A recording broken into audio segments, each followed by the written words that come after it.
నువ్వు సెలవీయగా శూన్యము సృష్టిగా మారనే. నీవు సెలవీయగా మాయా మధురం మాయనే. నీవు సెలవీయగా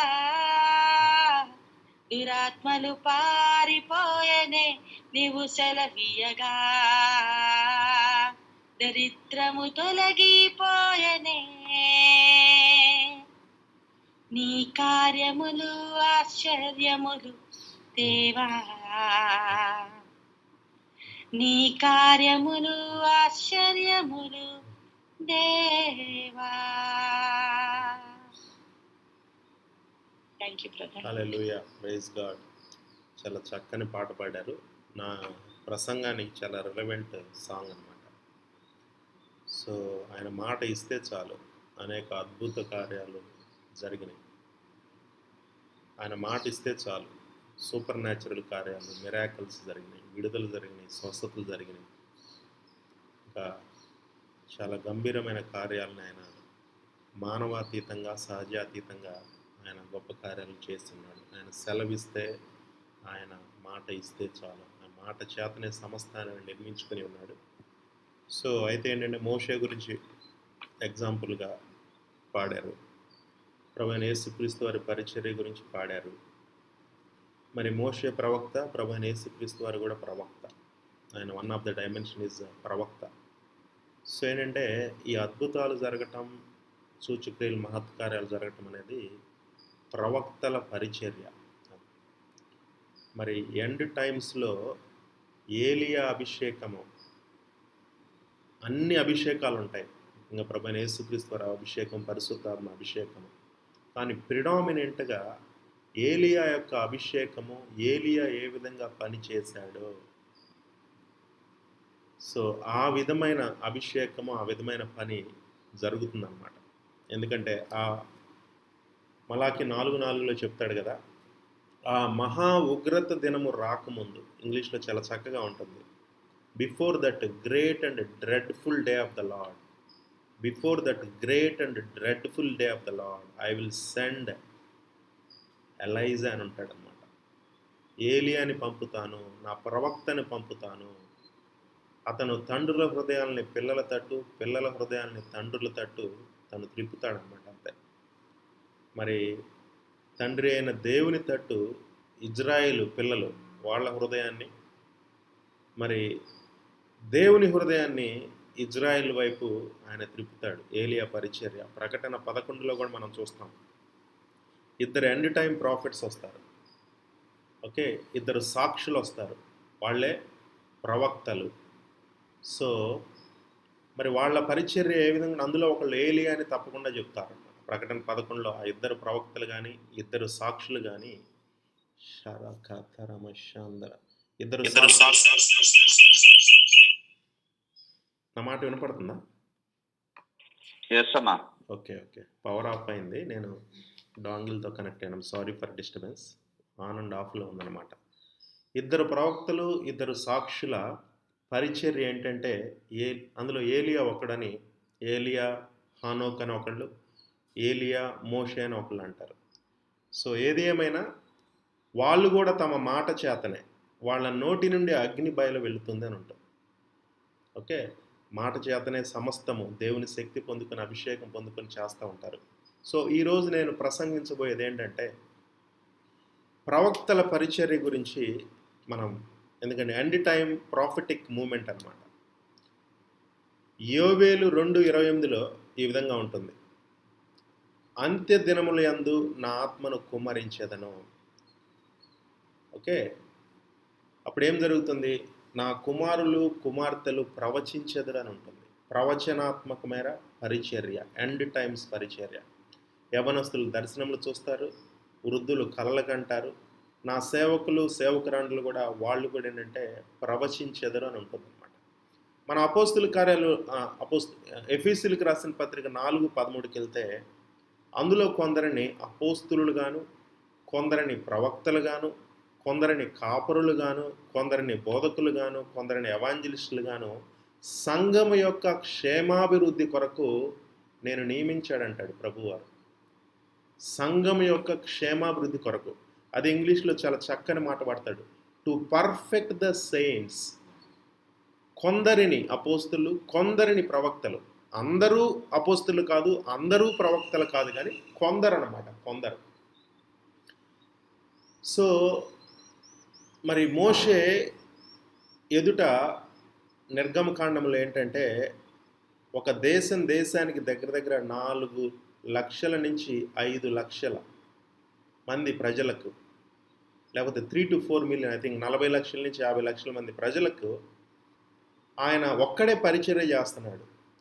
మరి దాన్ని చూడటానికి తన మామయ్య అయిన ఇత్రో వస్తాడనమాట. ఇత్రో వచ్చినప్పుడు మోషే ఎదుట ఆ ప్రాబ్లమ్స్ ఉన్న వాళ్ళందరూ, రకరకాల సమస్యలతో బాధపడుతున్న వాళ్ళందరూ, మోషే ఒక్కడే పరిచర్య చేస్తూ ఉంటాడు. ఎదుట సాయంత్రం వరకు నిలబడి ఉంటారనమాట. మోషే అలసిపోతాడు, వీళ్ళు అలసిపోతారు నిలబడలేక.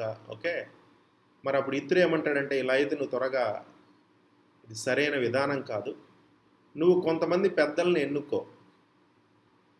సో ఎన్నుకొని వాళ్ళని అపాయింట్ చేయి, వాళ్ళకి అథారిటీ ఇవ్వు, డెలిగేటెడ్ అథారిటీ.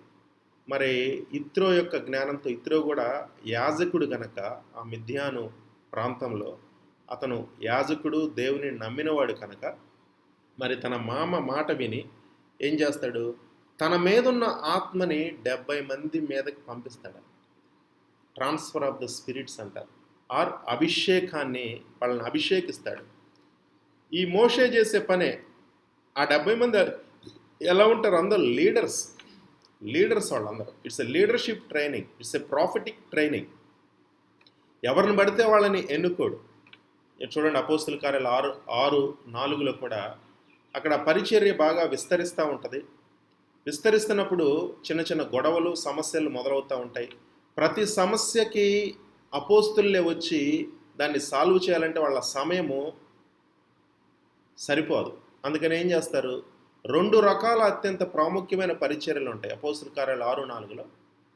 ఒకటి ప్రార్థన యందును, వాక్య పరిచర్య యందును వాళ్ళు ఎడతెగక ఉండటానికి ఏం చేస్తారంటే, అక్కడ కొంతమందిని 7 ఆ సమయంలో డీకన్స్ అనే వ్యవస్థ అక్కడి నుంచి వచ్చిందనమాట. అక్కడ కూడా పెద్దలు, సంఘ పెద్దలు అనే వ్యవస్థ వాళ్ళు వస్తే ఎవరిని పడితే వాళ్ళని ఎన్నుకోలేదు. అందులో జ్ఞానము కలిగి, మంచి సాక్ష్యము కలిగి, ఓకే, వాళ్ళని మాత్రం ఎన్నుకొని వాళ్ళని అభిషేకించిన తర్వాత, అంటే డెలిగేటెడ్ అథారిటీ. మరి వీళ్ళు మాత్రం అపోస్తులు, 12 మంది అపోస్తులు మాత్రము ప్రార్థన యందును, వాక్య పరిచర్య యందును ఎడతెగక ఉండటానికి, మిగతా పనులన్నిటినీ డీకన్స్ చేయటానికి వాళ్ళని అభిషేకిస్తారు, వాళ్ళని అపాయింట్ చేస్తారు.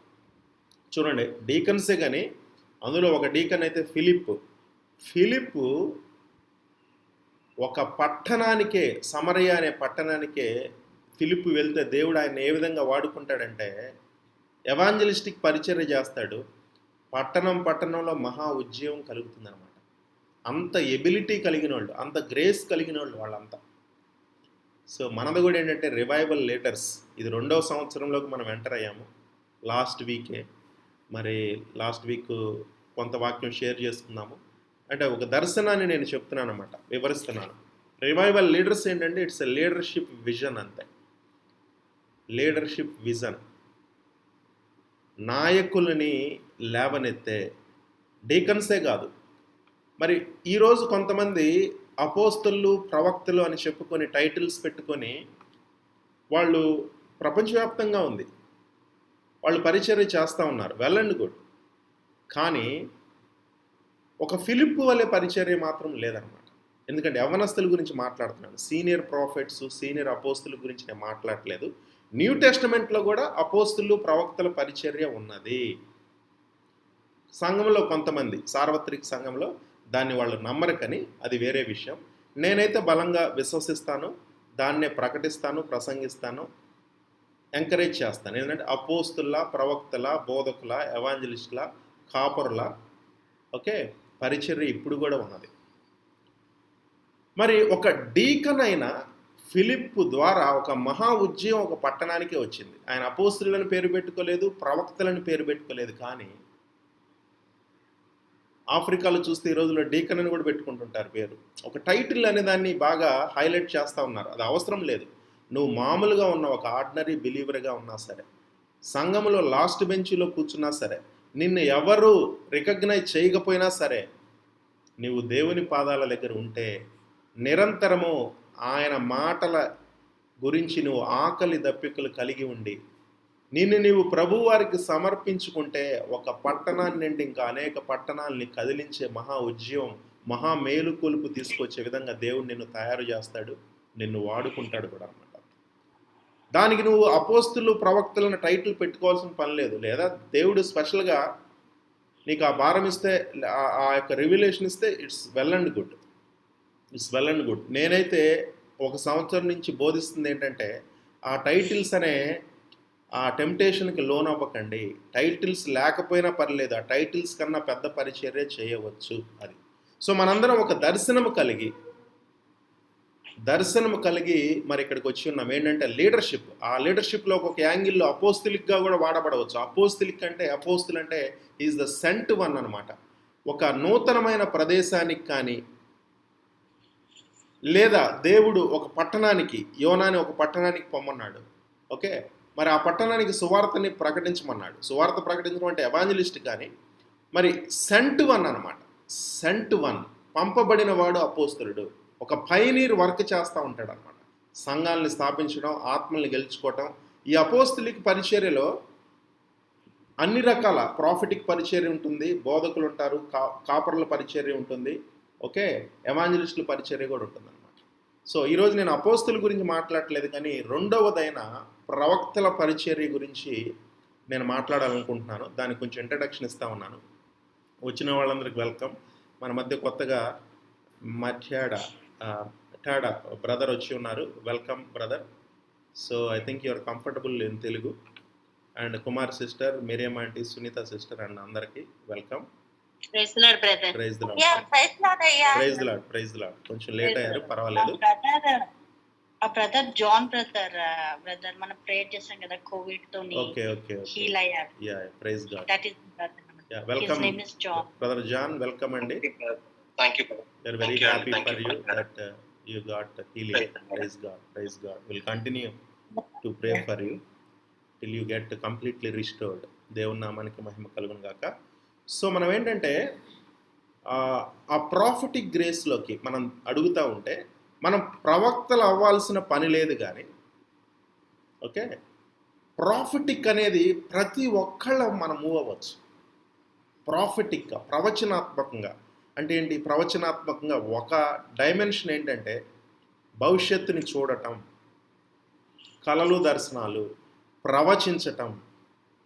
ఒక సూపర్ న్యాచురల్ యాంగిల్ అనేది ప్రతి క్రైస్తవుడికి అది దేవుడు ఇచ్చాడు. కానీ సంఘములో కొంత బోధ వల్ల, కొన్ని డాక్ట్రిన్స్ వల్ల సూపర్ న్యాచురల్ డైమెన్షన్ లేకుండా పోయిందనమాట.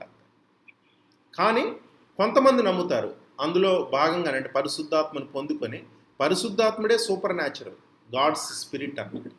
మరి పరిశుద్ధాత్మ మన మీదకి వచ్చినప్పుడు ఆయనతో మనం నిత్యం సహవాసం చేస్తుంటే తప్పకుండా ఆయన మనకు కొన్ని వరాలు ఇస్తాడు.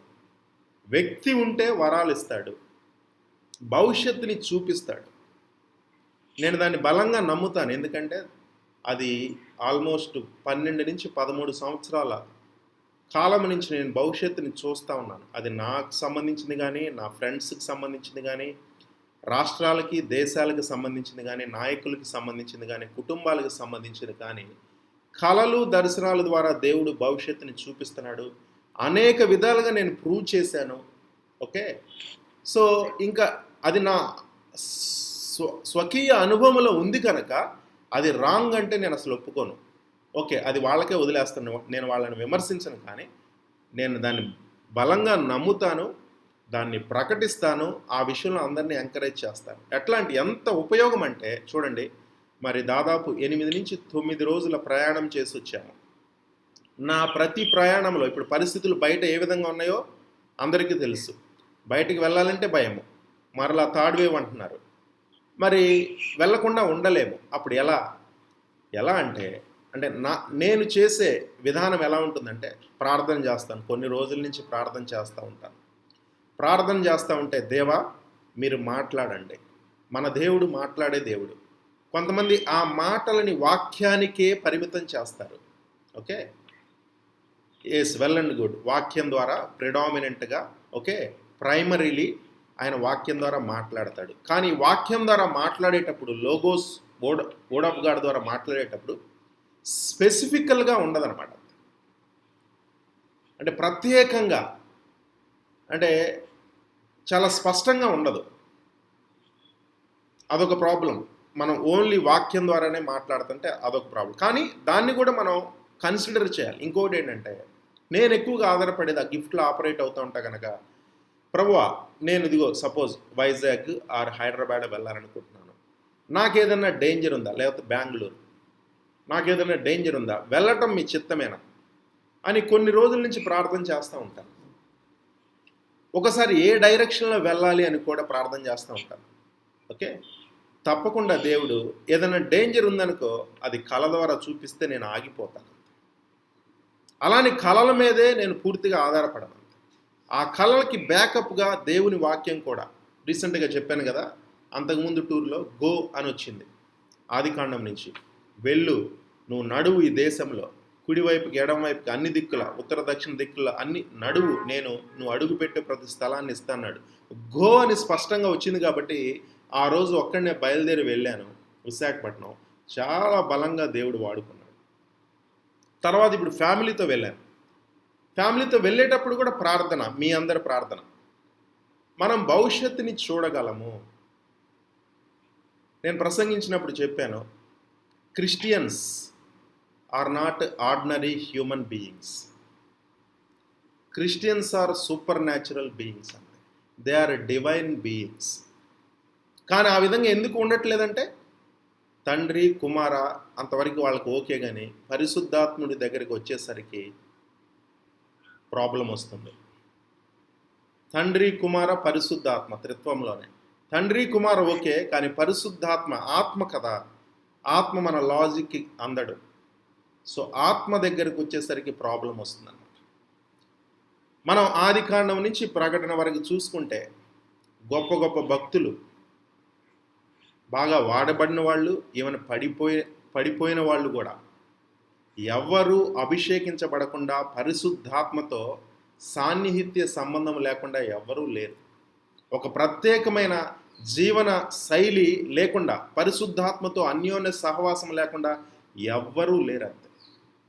ప్రభు అయిన యేసుక్రీస్తు వారికే తప్పలేదు.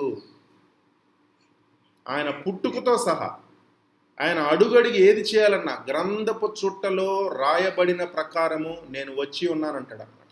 మరి గ్రంథపు చుట్టలో ఈ బైబిల్లో పాత నిబంధనలు ఆయన గురించి ఏమి రాయబడి ఉంది? పరిశుద్ధాత్ముడు, అటు యేసుక్రీస్తు చూడండి, జీసస్ క్రైస్ట్, ఆ పేరులోనే చూడండి. జీసస్ అంటే ఒక శరీరానుసారుడైన మనిషికి పెట్టిన పేరు యేసు. తన ప్రజల పాపాలను ఆయన రక్షిస్తాడు. క్రైస్ట్ అనేసరికి Christ is the anointed one. Anointing అంటే హోలీ స్పిరిట్ అనమాట. అంటే జీసస్ క్రైస్ట్ ఐడెంటిటీనే హోలీ స్పిరిట్తో ఉంది. Jesus Christ or Christ Jesus, Jesus Christ of Nazareth. ఆ క్రైస్ట్ తీసేస్తే జీసస్ క్రైస్ట్లో నుంచి జీసస్ ఏమీ లేదు. అంత ఎఫెక్టివ్ కాదు.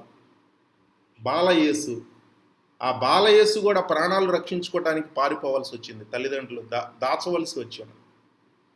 కానీ సంఘం అనేది ఏం చేస్తుంటుంది? ఆ బాలయేసునే ప్రొజెక్ట్ చేస్తూ ఉంటుంది. అంటే ఇది ఎందుకు చెప్తున్నానంటే, మా క్లాస్మేట్స్ కొందరు సడన్గా వాట్సాప్ గ్రూప్ ఒకటి స్టార్ట్ చేశారు. వాళ్ళ డీపీలు నేను చూస్తూ ఉన్నప్పుడు ఒకళ్ళ ఫోటోలో బాలయేసు ఉంది. మంచి భక్తులు అనమాట. బాలయేసు ఫోటోనే ఉంది. మేము మాత్రము 1వ తరగతి నుంచి 5th to 10th ఇప్పుడు పిహెచ్డీలు దాటిపోయాం. ఓకే, మరి దాటిపోయిన తర్వాత అందరం చిన్ననాటి ఫోటో పెట్టుకోవట్లేదు, ఇప్పుడున్న ఫోటోనే చక్కగా పెట్టుకుంటున్నాం. కానీ యేసుక్రీస్తు వారిని మాత్రం ఎదగనివ్వరు. ఆయన్ని బాలుడిగానే పెట్టాలి. అంటే ఆ బాలుడిగా ఉన్నప్పుడు ఆయన సూపర్ న్యాచురల్ కార్యాలు చేయలేదు. ప్రాణం కాపాడుకోవడానికి తల్లిదండ్రులు ఆయన్ని ఐగుప్తుకు తీసుకువెళ్ళారు. అంటే ఒక రకంగా శక్తి లేదు, బలము లేదు. దేవదూతల పరిచర్య జరిగింది అక్కడ. కానీ ఎప్పుడైతే 30 సంవత్సరాల వరకు కూడా తను ఆ యోర్ధాను నది ఒడ్డున పరిశుద్ధాత్మ తన మీదకు వచ్చేటప్పుడు అప్పటి నుంచే శక్తివంతమైన పరిచర్య చేశాడు, తన మహిమను బయలుపరిచాడు. అప్పటి వరకు కూడా నా సమయం ఇంకా రాలేదన్నాడు, మరుగుపరుచుకొని ఉన్నాడు. బాప్తిస్మిచ్చి యోహాను కూడా శిశువు ఆత్మయందు అని ఉంటుంది, బలపడి ఆత్మయందు ఎదిగి, లూకాసు వార్త 1:79-80 వచనాలు. శిశువు ఆత్మయందు ఎదిగి బలపడి ఇజ్రాయేలునకు ప్రత్యక్షమగు దినం వరకు అరణ్యంలో ఉన్నాడు. మరి ఈరోజు క్రైస్తవ్యం ఒక రకంగా అరణ్యంలో ఉంది, శక్తి లేకుండా ఉంది. అరణ్యంలో ఉంటే ఏంటి? Wilderness experience. నేను హైదరాబాద్లో ఉన్నాను, అక్కడే ఉన్నాను, కానీ ఎవరికి తెలియదు. ఎందుకంటే ఆత్మలో అంత ఇప్పుడున్నంత బలంగా లేనేమో. కొంతమందికి తెలుసు, కానీ అంత పబ్లిక్కి తెలియకపోవచ్చు, గుంపులకి తెలియకపోవచ్చు, సమూహాలకి తెలియకపోవచ్చు. కానీ ఆ విల్డర్నెస్ అనుభవంలో నుంచి ఆత్మయందు బలపడతా, ఆత్మకి ఎలా బలం పెట్టాలి? వాక్యం ద్వారా బలం పెట్టాలి. ఆత్మ వాక్యము, వాక్యము ఆత్మ బలపడతా అప్పుడప్పుడే గిఫ్ట్స్ ఆపరేట్ అవుతా ఉన్నాయి హైదరాబాద్లోనే. భవిష్యత్తులో ఏం జరగబోతుంది? నాయకులు ఎవరు చనిపోబోతున్నారు? ఎలక్షన్స్లో ఎవరు గెలవబోతున్నారు? హైదరాబాద్ పట్టణానికి వరద ఎట్లా రాబోతుంది? 6 months ముందే ఏ విధంగా పట్టణం మునిగిపోబోతుంది? ఇట్లాంటి ఎన్నో వందలే అనమాట. అంతే. ఎవరికి పిల్లలు ఎలా కలగబోతున్నారు? ఎవరి కుటుంబంలో ఏ ప్రాబ్లం ఉంది? ఎవరు సూయిసైడ్ చేసుకోబోతున్నారు? ఆ తలంపులతో ఉన్నారు. వాళ్ళ దగ్గరికి వెళ్ళి పరిచర్య చేయటం, ఆ తలంపుల నుంచి విడిపిస్తే వాళ్ళు మరణం నుంచి కాపాడబడటం. ఇదేంటి? సూపర్ న్యాచురల్ డైమెన్షన్ అన్నమాట. మరి సహోదరు పాట పాడింది మోషే గురించి కానీ, యేసుక్రీస్తు వారి గురించి కానీ పాట పాడినప్పుడు ఏంటంటే, ఏ అద్భుత కార్యం చేయాలన్నా సరే, ఒకరికి విడుదల రావాలన్నా ప్రతి ఒక్కళ్ళకి ఒక ప్రవక్త అవసరము. మరి రివైవల్ లీడర్స్ అంటే మనమన్నా ప్రవక్తలుగా ఉండాలి, లేదా మనం ప్రవచనాత్మకంగా మారాలి. సూపర్ న్యాచురల్ డైమెన్షన్ మనలో నుంచి ఆపరేట్ అవుతూ ఉండాలి. ఎప్పుడు అవుతుంది అది? అసోసియేషన్ అనేది చాలా ఇంపార్టెంట్. అభిషేకం పెంచుకోవాలంటే మనం ఒక అభిషిక్తుల అసోసియేషన్లో మనం ఉన్నామనుకోండి, అభిషేకం పెరుగుతూ ఉంటుంది. సేమ్ అనాయింటింగ్ చూడండి, ప్రవక్తల గురించి రాసేటప్పుడు ఎక్కడైనా సరే ఏ విధంగా ఉంటుందంటే, కంపెనీ ఆఫ్ ప్రాఫిట్, ప్రవక్తల సమూహం బయలుదేరి వెళ్ళుచున్నది. సౌలు ఎన్కౌంటర్ చేస్తాడు సమూయేలు ప్రవచనం ద్వారా. నువ్వు బయలుదేరి ఇంటికి తిరిగి వెళ్తున్నప్పుడు ఒక ప్రవక్తల సమూహాన్ని నువ్వు ఎదుర్కొంటావు. ఆ ప్రవక్తల సమూహం ఆ ఎన్విరాన్మెంట్లోకి, ఆ అట్మాస్ఫియర్లోకి నువ్వు వెళ్ళినప్పుడు సౌలు కూడా ప్రవచించడం మొదలు పెడతాడు. ఎంతగా అంటే బట్టలు ఉన్నాయో లేదో తెలియనంతగా ప్రవచిస్తుంటే అక్కడ ఒక సామెతలాగా, ఒక దేవోక్తిలా కలిగిందంట, ఒక సేయింగ్ అన్నమాట. ఏంటంటే సౌలు కూడా ప్రవచించనా అన్నట్లు. అంటే ఒక అద్భుతమైన మాట ఉంటుంది మొదటి సమూయేలులో, Saul turned into another man. Saul turned into another man. ఎప్పుడు? ఆ కంపెనీ ఆఫ్ ప్రాఫిట్స్ మీద ఉన్న అభిషేకము, అసోసియేషన్లో ఉన్న అభిషేకము సౌలు మీదకి వచ్చేసరికి, అంటే ఆత్మ ఆయన మీదకి వచ్చేసరికి, he turned into another man. నేను మీకు లైవ్ ఎగ్జాంపుల్. ఈ 100 రోజుల, ఈరోజు 113 అనుకుంటా, ముఖ్యంగా మొదటి 100 రోజులు మనం తీసుకుంటే, ప్రారంభించిన నాటి నుంచి మధ్యలో ఒక ట్రాన్స్ఫర్మేషన్ వచ్చింది. నేను ప్రవచించడం మొదలుపెట్టా. ఎందుకంటే ఈలోపు దేవుని ఆత్మ నా మీదకి బలంగా వస్తుంటే, ఈ చైర్లో కూర్చున్నప్పుడే దేవుని ఆత్మ నా మీదకి బలంగా వచ్చిందంత. అది నా భార్యకి తెలుసు, తనైతే సాక్ష్యం. పరిచర్య మహిమ నుంచి అధిక మహిమకి మారింది. నీవు దేవుని ఆత్మనే నమ్మలేదనుకో, పరిశుద్ధాత్మతో ప్రాబ్లం ఏంటి? Is a very gentle spirit. నేను పావురము లాంటివాడు, పావురము కాదు కానీ పావురము లాంటివాడు. అందరం పావురాలను ఇష్టపడతాం కానీ కబూతర్, ఓకే, కానీ పరిశుద్ధాత్మని ఇష్టపడం. సంఘము ముఖ్యంగా, అసలు సంఘము యొక్క ఆరంభము ఎవరితో ఉంది? పరిశుద్ధాత్ముడితో ఉంది. అపోస్తుల కార్యాలు 2లో తండ్రి వాగ్దానమైన పరిశుద్ధాత్ముని ప్రభు అయిన యేసుక్రీస్తు వారు పైనుంచి కుమ్మరిస్తే అపోస్తుల కార్యాలు 2:1 నుంచి ఉంటుందన్నమాట. సంఘం ఆ రోజు మొదలైంది. అసలు సంఘం యొక్క ఆరంభమే పరిశుద్ధాత్ముడు. కానీ పరిశుద్ధాత్మ అంటే ఈ త్రిత్వములో బాగా రిజెక్టెడ్, నెగ్లెక్టెడ్, మిస్అండర్స్టూడ్ పర్సన్ ఎవరంటే పరిశుద్ధాత్మ. ఆ పరిశుద్ధాత్మునితో నువ్వు ఒక బెస్ట్ ఫ్రెండ్షిప్ నువ్వు కలిగి ఉన్నావంటే you will also turn into another man or another woman. ఈ రోజు వలె నువ్వు రేపు ఉండవు. మనందరము నెక్స్ట్ లెవెల్స్కి వెళ్ళాలి. అది నిరంతర ప్రయాణం అన్నమాట. ఎంత లెవెల్ అంటే నీవు ఆసక్తి చూపాలి, నువ్వు సరెండర్ అవ్వాలే, కానీ మనం గాడ్స్ జనరల్స్ యొక్క లెవెల్స్కి వెళ్ళగలం. అది టార్గెట్ అన్నమాట.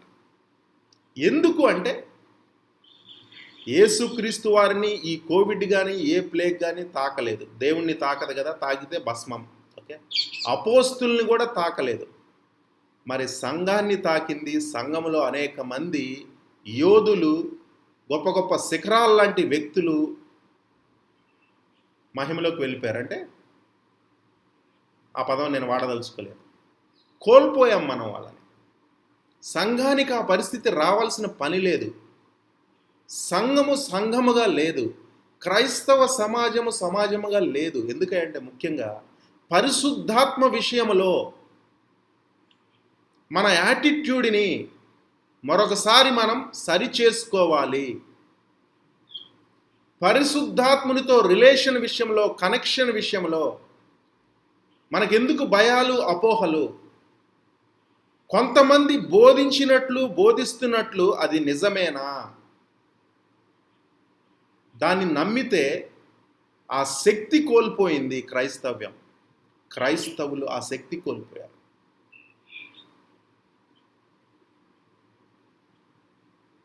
సమస్తం చూపిస్తాడండి. ఆయన బోధిస్తాడు. ఆయన మనలోనే ఉంటాడు. అంతకన్నా బెస్ట్ ఫ్రెండ్ ఎవరు లేరంతే. భార్య కాదు, భర్త కాదు, తల్లి కాదు, తండ్రి కాదు, ఎవరు కాదు. నీకు నువ్వు కూడా కాదంతే. నీకు best friend holy spirit God. If you make him, అంతే. నువ్వు ఆయనగా మారిపోతావు. ఆయన స్వభావం నీలోకి వస్తుంది. నీలో నుంచి రాతి హృదయాన్ని తీసివేసి మాంసపు హృదయాన్ని, అంటే వాక్యపు హృదయాన్ని, దేవుని హృదయాన్నే నీకు ఇస్తాడన్నమాట. నీవు కూడా ప్రేమ కనికరం కలిగి యేసుక్రీస్తు వారి వలె, అపోస్తుల వలె నువ్వు కూడా శక్తి కలిగి శక్తి పరిచర్య నువ్వు చేయగలవు. మాటలతో కాదు, మాటలతో మాత్రమే కాదు, శక్తి పరిచర్య కావాలంటే నీకు పరిశుద్ధాత్ముడు చాలా అవసరం. గొప్ప గొప్ప ప్రసంగికులు ఉన్నారు, ఉత్తేజంగా ప్రసంగం చేసేవాళ్ళు. కానీ ప్రసంగంతో పాటు పరిశుద్ధాత్మ శక్తి కూడా మనకుంటే దేన్నైనా మనం జయించగలము, ఇతరులకి ఆశీర్వాదకరంగా ఉండగలం. ఏదో కొంత డైమెన్షన్. ఇప్పుడు రాత్రి బయలుదేరాను కదా, 2 కుటుంబాలు వచ్చినాయండి నా దగ్గరికి. ఎవరు? మామూలు హైందవులు కాదు, అన్యులు కాదు, మా వాళ్ళే. పిల్ల జల్లలు అందరూ వచ్చేసి కూర్చున్నారు. నేను బయలుదేరుతున్నారని చాలా ఆశ్చర్యం వేసింది. అందరూ ప్రార్థన చేయించుకున్నారు. అంటే ప్రభువుని ఇంకా అంగీకరించలేదు. ఒకప్పుడు అదే గృహంలో బైబుల్ తీసుకెళ్ళేవాడిని కాదు, అదే గృహంలో రెస్ట్ రూమ్లో ప్రార్థన చేసుకునేవాడిని నేను.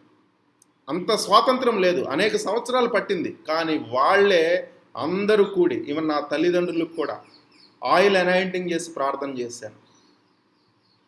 చిన్న చిన్న పిల్లలతో సహా కారు ఎక్కబోతుంటే ఒక చిన్నది వచ్చింది, మా తమ్ముడి కూతురు. ఐ నీడ్ బ్లెస్సింగ్స్ అంటాను. I need blessings. వీళ్ళందరినీ చూసింది పెద్దవాళ్ళే, తాతలే వచ్చి కూర్చొని ప్రార్థన చేయించుకుంటుంటే ఇంకొక ఆయన వచ్చి సాక్ష్యం చెప్పారు. ఈ కోవిడ్ సమయంలో కోవిడ్ అటాక్ అయింది కుటుంబం మొత్తానికి. భయం వచ్చేసింది. మరి అందరికీ వచ్చింది భయం, నాకు ఒక భయం వచ్చింది. ఆ సమయంలో ఫోన్ ద్వారా ఇక్కడి నుంచి పరిచర్య చేస్తే 3 రకాల మరణావస్థల నుంచి దేవుడు ఆయన తప్పించాడు అన్నమాట. కోవిడ్ నుంచి తప్పించాడు, తర్వాత ఇంకొక ప్రాబ్లం వచ్చి టెస్టింగ్కి వెళ్తే ప్రార్థన ద్వారా అక్కడి నుంచి తప్పించాడు. అన్యుడు, ఇంకా దేవుణ్ణి నమ్ముకోలేదు, కానీ రహస్యంగా వింటా ఉన్నారు. అబ్బా, అనుకున్నా నేనైతే. రాత్రి సిస్టర్ యానా సిస్టర్ మెసేజ్ పెట్టారు గ్రూప్లో, I'm so much blessed in this group అన్నట్ల. అని అందరం ఎంకరేజ్ అయ్యాం జాన్ బ్రదర్ యొక్క స్వస్థత విషయం. మనమే కాదు, ఇంకా అనేక మంది ప్రార్థన చేశారు. దేవుని నామానికి మహిమ. సో ఏంటంటే ఇవన్నీ మనం చూస్తున్నప్పుడు వింటున్నప్పుడు ఏంటంటే మనము సరి అయిన మార్గంలోనే మనం వెళ్తున్నాము. ఇంతకంటే ఆశీర్వాదకరమైన జీవితము మరొకటి ఉండదు. అంతే. ప్రాణాల నుంచి, మరణావస్థల నుంచి మనల్ని వాడుకొని దేవుడు రక్షించడం కన్నా మన పెద్ద పెద్ద మెడిసిన్ డిగ్రీలు మనం ఏం చేయలేదు. ఓకే, బైబిలు, పరిశుద్ధాత్మ, నిత్యము కంటిన్యూటీతో మనం వెళ్తుంటే ఏదో ఒక విధంగా. ఇంకొక సాక్ష్యం చెప్తాను, సడన్ గుర్తుకు వస్తుంది. ఇదే వెల్లూరులో నేను మ్యారేజ్ అయ్యి ఇక్కడికి వచ్చిన తర్వాత 1 year నాకేం పని లేదు ఇక్కడ. ప్రార్థనలో ఉన్న ప్రార్థనే ప్రార్థన అన్నమాట. అండర్స్టాండింగ్ వైఫ్ని దేవుడిచ్చాడు. చర్చికి వెళ్తున్నా. నా పని ఏంటి, ఎవరిని అడిగితే is a full time minister అని చెప్తారు. ఈడేం ఫుల్ టైం మినిస్టరా బాబు, ఏం పని లేదు, ఒక సంఘం లేదు, ఏమీ లేదు. అదేమంటే ఆన్లైన్లో ఏదో చూపిస్తాడు, అక్కడ ఏది ఒక్కడే మాట్లాడుకుంటూ ఉంటాడు అని కొంతమంది అనుకుంటున్నారని నాకు అర్థమైంది. మరి అందరూ ఇక్కడ స్త్రీ పురుషులంతా ఎక్కువ డాక్టర్స్ కమ్యూనిటీ కాబట్టి అందరూ పొద్దున్న 7 లేసి బయలుదేరిపోతారు. నేను మాత్రం ఇంట్లో ఉండాలి. కానీ ఇంట్లో నేనేం చేస్తున్నాను, వాక్యము, ప్రార్థన. ఒకరోజు చర్చి నుంచి బయటకు వస్తే ఏఎఫ్టీ చర్చికి వెళ్తాము. కొంచెం ఎందుకు నాకు బాధ వేసింది. సర్వీస్ అయిపోయింది, బయటకు వచ్చాం. రోడ్డు దగ్గర I think we had to wait for auto. ఆ రోజు తన ఫ్రెండ్స్తో ఏదో మాట్లాడుతూ ఉంటే నాకు, ఏంటి ప్రభువా, ఏంటి నాకేం వర్క్ లేదేంటి, హైదరాబాద్లో ఉంటే కొంచెం వర్క్ అనే ఉండేది, కొంత సమూహం అనే ఉండేది, ఈ వెల్లూరులో తీసుకొచ్చి పడేసావు, నాకేం వర్క్ లేదేంటి ప్రభువా, మరి ఎలా ఉంటుంది, నాకు తెలుసు, నా భార్యకి తెలుసు నేనేం చేస్తున్నాను, చూసే వాళ్ళకి ఎలా ఉంటుంది, కొత్తగా మ్యారేజ్ అయిన వ్యక్తి, రకరకాల ఎక్స్పెక్టేషన్స్ ఉంటాయి అని లోపల అనుకుంటా ఉన్నానండి. చాలామంది ఆ రోడ్డు దగ్గర వెయిట్ చేస్తున్నారు. లైట్గా వర్షం పడుతుందేమో, ఆదివారం. సడన్గా ఒక ముసలి వ్యక్తి బైక్ మీద వస్తున్నాడు. మరి అతని పక్కకుండా పెద్ద లారీ ఒకటి వెళ్తుంది. మరి అతన్ని ఓవర్టేక్ చేసి ఈ ముసలి వ్యక్తి సరిగా చూసుకోలేదేం, వెళ్ళి గుద్దాడనమాట. గుద్ది ఇట్లా మా కళ్ళ ముందే ఇట్లా జంప్ అయి పడిపోయాడు. అంతే. ఎక్కువ ఉమెన్ ఉన్నారు ఇక. నేను ఒక్కడే వెళ్ళిపోయాను అన్నమాట. వెళ్ళిపోయి అతను పట్టుకొని ముందర ప్రార్థన చేశాను.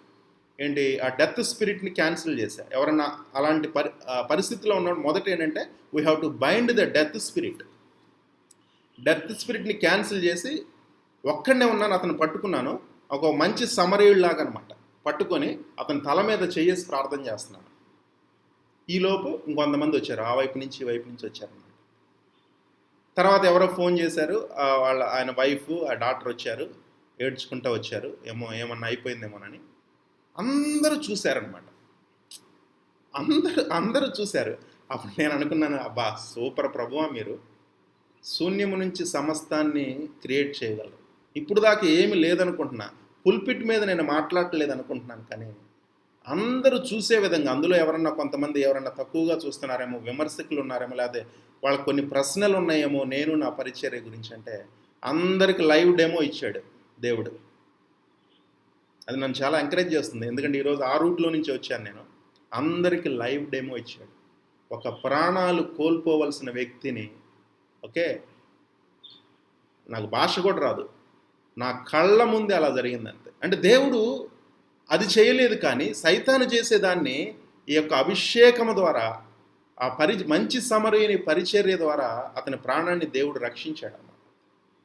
ఇట్లాంటివి చాలా ఉంటాయి సాక్ష్యాలు.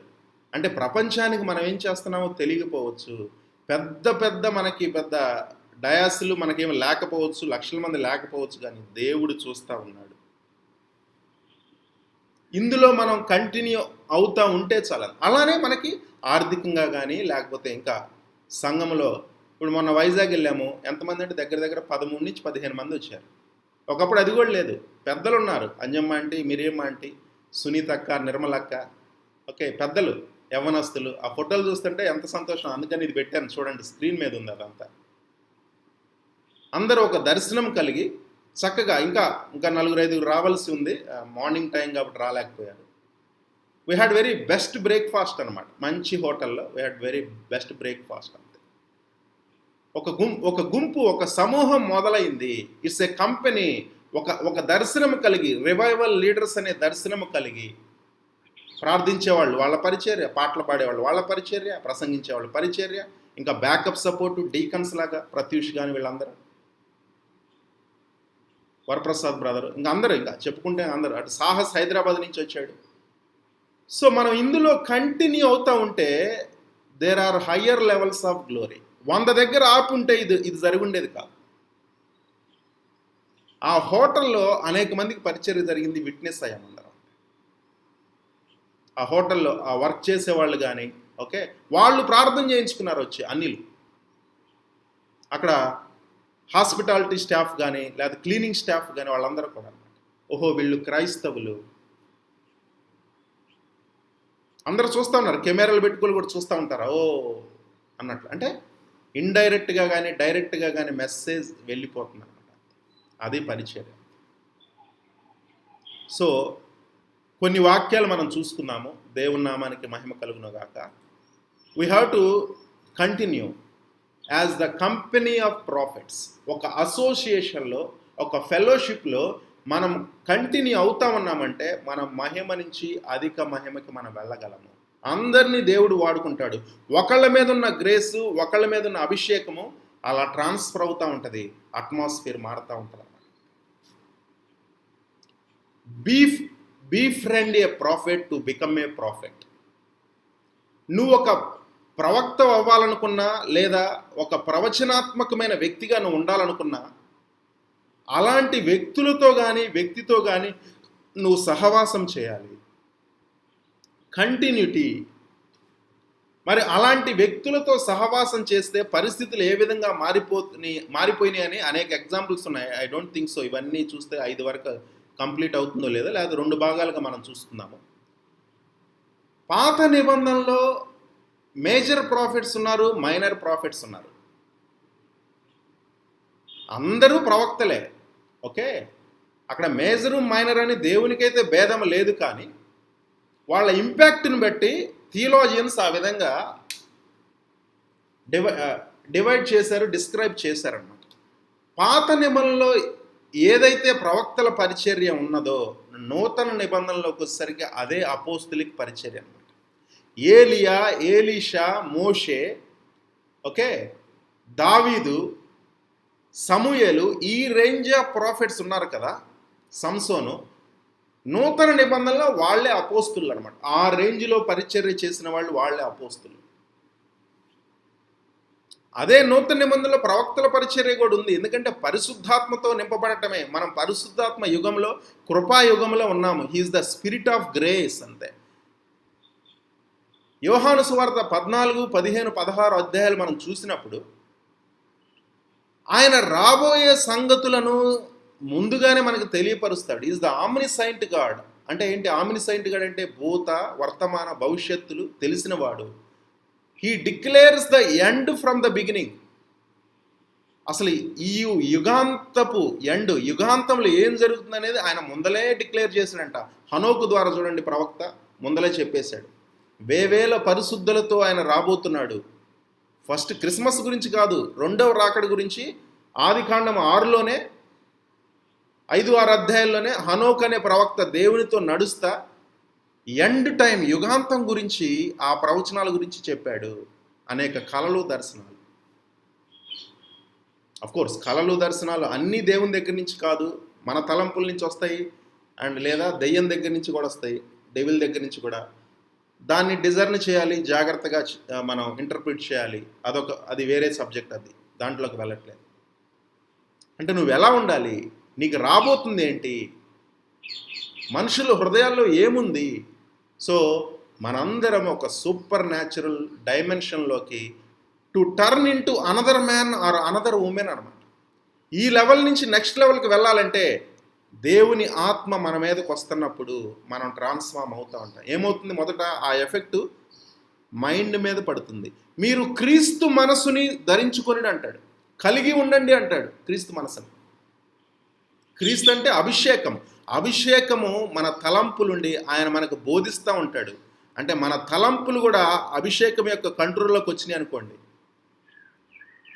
As a man thinketh so is he. ఒకడు ఆలోచించిన విధంగానే వాడి బతుకుంటుంది, వాడు జీవిస్తాడు అంతే. కొంతమంది ఆ విధంగా ఆలోచిస్తున్నారంటే వాళ్ళు డెమనిక్ స్ట్రాంగ్ హోల్డ్స్కి గురయ్యారు. డెమనిక్ యొక్క ఇన్ఫ్లుయెన్స్, డెమన్స్ ఇన్ఫ్లుయెన్స్కి గురయ్యారు.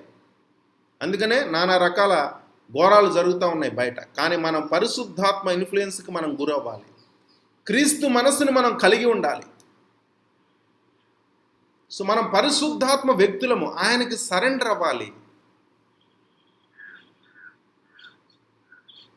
ఆ వ్యక్తితో నడిచేటప్పుడు ఆ సాన్నిహిత్యంలో ఎలా ఉండాలి, ఒకళ్ళ గురించి ఒకళ్ళు తెలుసుకుంటా, ఆయన్ని దుఃఖపరచకుండా, ఆయన్ని ఆర్పకుండా మనం ముందుకు వెళ్ళాలి. ఆయన మనకి రాబోయే సంగతుల్ని బోధిస్తాడు, చూపిస్తాడు, డేంజర్స్ ఎక్కడ ఉన్నాయి.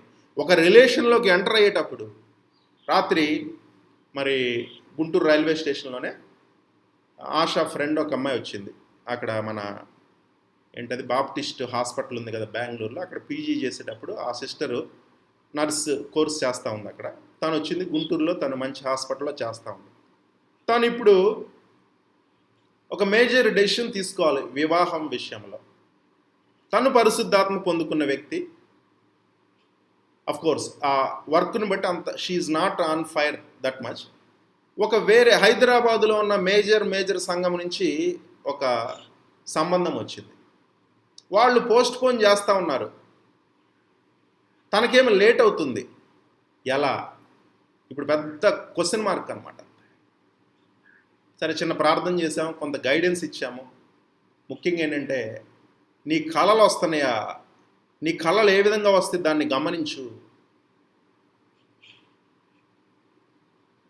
కళల ద్వారా కూడా దేవుడు మాట్లాడతాడు. వాక్యం ద్వారా మాత్రమే కాదు, కళల ద్వారా, ఇతరుల యొక్క కౌన్సిల్ ద్వారా. ఆలోచనకర్తలు అనేక మంది ఉండుట శ్రేష్టము. In the multitude of counsellors there is safety.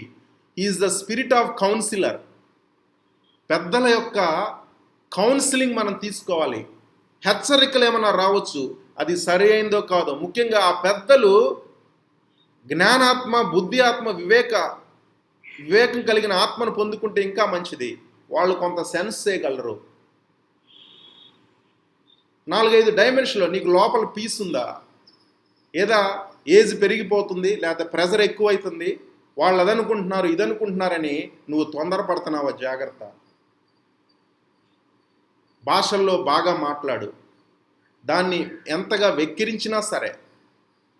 ఇవాళ అది ఇంకో వేరే సబ్జెక్టు. భాషలో ఆరంభమైనప్పుడే అపోస్తుల కార్యాల్లో ఒక పక్క వీళ్ళు భాషలు మాట్లాడుతున్నారు, ఇంకో పక్క వెక్కిరిస్తున్నారు అనమాట. దే ఆర్ మాకింగ్, నవ్వుతున్నారు. లా ఆఫ్ ఫస్ట్ మెన్షన్స్ అనేది ఒకటి ఉంటుంది బైబిల్లో. థియాలజియన్స్, స్కాలర్స్ చెప్తారు. ఒక సబ్జెక్టు, ఒక టాపిక్ బైబిల్లో ఎప్పుడు మొదలవుతుందో ఆ మొదలైన సందర్భాన్ని మనం జాగ్రత్తగా చూసుకోవాలి. టంగ్స్ ఎప్పుడు మొదలైంది? అపోస్తుల కార్యాలు 2లో మొదలైంది. మరి మొదలవుతున్నప్పుడు వాళ్ళు భాషల్లో, నానా భాషల్లో మాట్లాడుతూ ఉన్నప్పుడే ఆటోమేటిక్ వాళ్ళు ఇతరులు దాన్ని అర్థం చేసుకోలేక ఏం చేస్తూ ఉన్నారు? నవ్వుతూ ఉన్నారు, హేళన చేస్తూ ఉన్నారు. వాళ్ళు మధ్యంలో మత్తులై ఉన్నారని అనుకొని, అంటే వాళ్ళని వెక్కిరించారనమాట. అంటే భాషలనే ఆ గిఫ్ట్ స్టార్ట్ అవుతున్నప్పుడే అలా ఉందంటే, ఈరోజు కూడా ఒక వర్గం ఎప్పుడూ ఆ విధంగానే ఉంటారు. ఎవరన్నా నిన్ను అది తప్పు, నిన్ను హేళన చేస్తున్నా, వెక్కిరిస్తున్నా, డోంట్ వరీ, నో ప్రాబ్లం. పాపం వాళ్ళకి తెలియదు. వాళ్ళు దాని గురించి నెగిటివ్ బోధ విన్నారు. అది రైటే. సువార్త కూడా సరే. నశించిపోయే వారికి వెర్రితనము కానీ, రక్షింపబడుతున్న మనకి దేవుని శక్తి. అంటే సువార్త కూడా ఒక వర్గానికి వెర్రితనము, ఇంకొక వర్గానికి దేవుని శక్తి. భాషలు కూడా అంతే, వెర్రితనమే. కొంతమందికి వెర్రితనమే, వెక్కిరింపే, హేళనే, నో ప్రాబ్లం. మనమే మనొద్దు. మనం అందరినీ ప్రేమించాలి. We have to bless them. అలా వెక్కిరించిన వాళ్ళే దాని మహాత్యం తెలుసుకొని బాగా ఆపరేట్ అవుతా, శక్తి పొందుకొని ఈరోజు హైదరాబాద్లోని గొప్ప సేవకులు ఉన్నారు. సపోజ్ ప్రవీణ్ షారన్ అని ఉన్నారు, కల్వరి.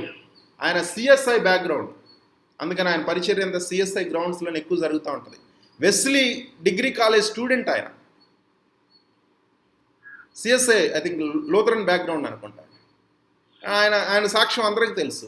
మరి ఆ బ్యాక్గ్రౌండ్ నుంచి వచ్చిన ఆయన ఈరోజు లక్షలాది మంది ముందల భాషల్లో మాట్లాడతా ఎంత శక్తివంతమైన పరిచర్య చేస్తున్నాడు.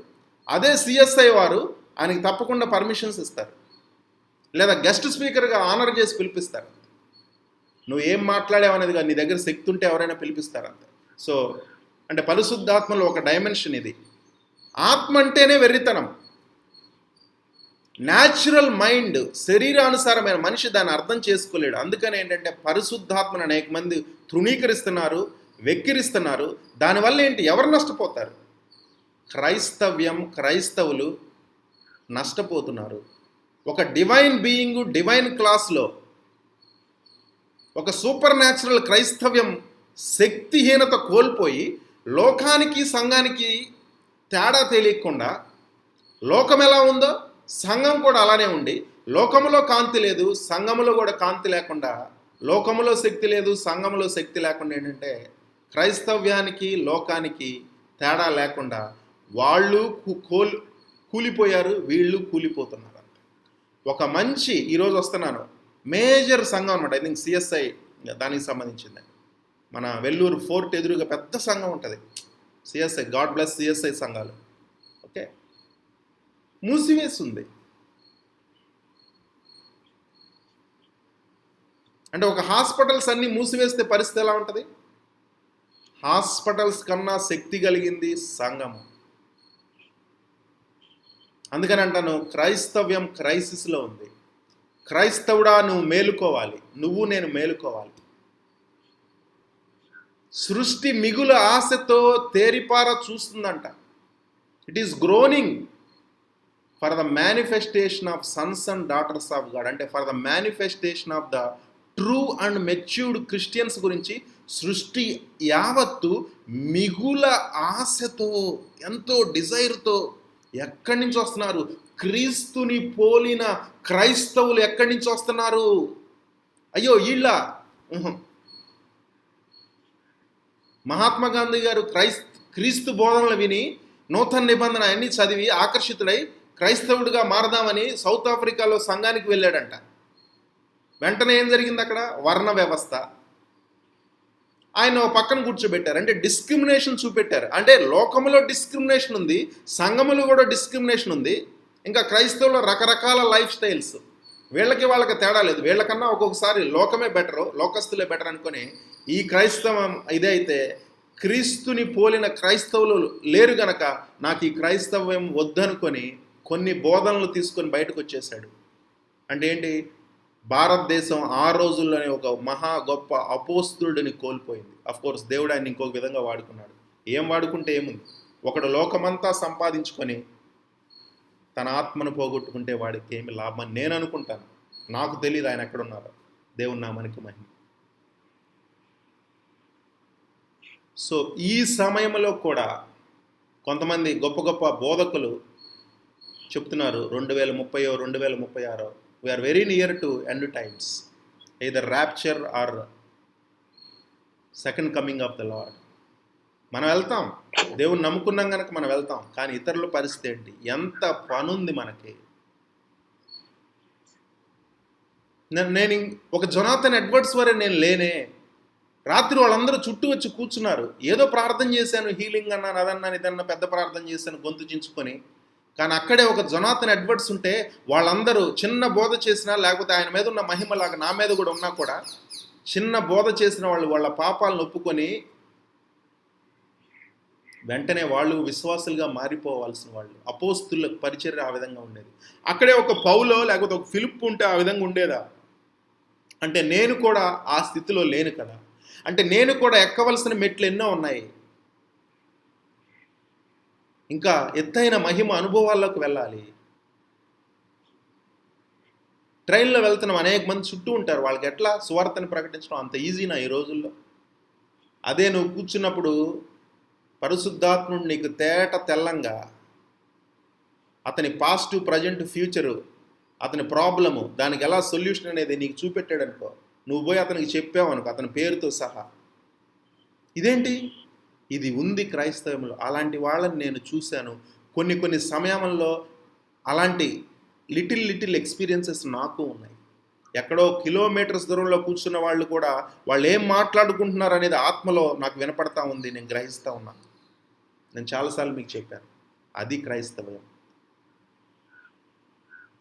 అప్పుడే ఆత్మని ఆర్పకుండా, ఆత్మని దుఃఖపరచకుండా ఇంకా హై లెవెల్స్కి వెళ్తే ఈ పాటికి వేలాది మంది ఉండేవాళ్ళేమో. షరఖాత రోమరఖాత శాందర. నా మాట వినపడుతుందండి? పవర్ ఆఫ్ అయింది ఇక్కడ. ఓకే. అంటే ఏంటి మన గోలు? 1 year అయింది, నెక్స్ట్ 2nd yearలోకి వచ్చాము. Sunday 3 to 5 revival leaders. మనం ఇంకా ఎక్కవలసిన మెట్లు ఉన్నాయి. ఇది నిరంతర ప్రయాణము. కొత్త వారు వస్తున్నారు, ఆశ్రయింపబడుతున్నారు. మనం ఇంకా అధికమైన ఉద్యమంలోకి వెళ్ళాలి. సో మనం ప్రవచనాత్మకంగా ప్రవక్తలుగా మనం మారాలి. అది దేని ద్వారా అంటే ప్రవక్తల మీద ఉన్న అభిషేకము, ఆత్మ, పరిశుద్ధాత్మ మన మీదకి వచ్చినప్పుడు సౌలు వలె we should be turned into another man. ఆత్మ ఎప్పుడు వస్తుంది? దేవుని వాక్యం వింటా ఉన్నప్పుడు, ఆ వాక్యం ద్వారా అభిషిక్తులు ప్రసంగిస్తున్నప్పుడు ఆత్మ మన మీదకి వస్తూ ఉంటుంది. ఉన్న ఆత్మకి అభిషేకాన్ని అది బలంగా ఉండాలంటే వాక్యం అనే ఆహారం ఇవ్వాలి. అంటే మనం ఇంకను ముందుకి కంటిన్యూస్గా కొనసాగవలసిన ఆవశ్యకత ఎంతో ఉన్నది. ఈ మాత్రం అనుభవంలో లేని వాళ్ళు అనేక మంది క్రైస్తవులు ఉన్నారు. మనం చేసే బోధ తప్పు అని వెల్ మీనింగ్ క్రిస్టియన్స్ అనేక మంది ఉన్నారు. మరి అలాంటి వాళ్ళని ఎన్లైటన్ చేయాలి. దాని గురించి చెప్పాను కదా, ఆదికాండం నుంచే పునాదులు పాడైపోతే నీతిమంతుడు ఏం చేయగలడని కీర్తనలు 11:3 ఉంది. ఏంటది? ఆదికాండంలోనే ఒక టాపిక్ మీద, మంచి చెడులు, ఆ జ్ఞానం ఇచ్చే ఆ వృక్షం యొక్క ఫలము తినకుండా, అది టాపిక్. దాని మీద 2 ప్రసంగికులు వచ్చారు. మొదటి ప్రసంగికుడు యెహోవా దేవుడు, తింటే సస్తా ఉన్నాడు, నిశ్చయముగా సస్తా ఉన్నాడు. రెండవ ప్రసంగికుడు వచ్చాడు. మొదటి ప్రసంగం అయిపోయిన తర్వాత టాపిక్ అదే తీసుకున్నాడు, జీవవృక్ష ఫలం గురించి మాట్లాడలేదు. మొదటి ప్రసంగికుడు మొదటి ప్రసంగం ఏదుందో ఆ టాపిక్కే తీసుకున్నాడు.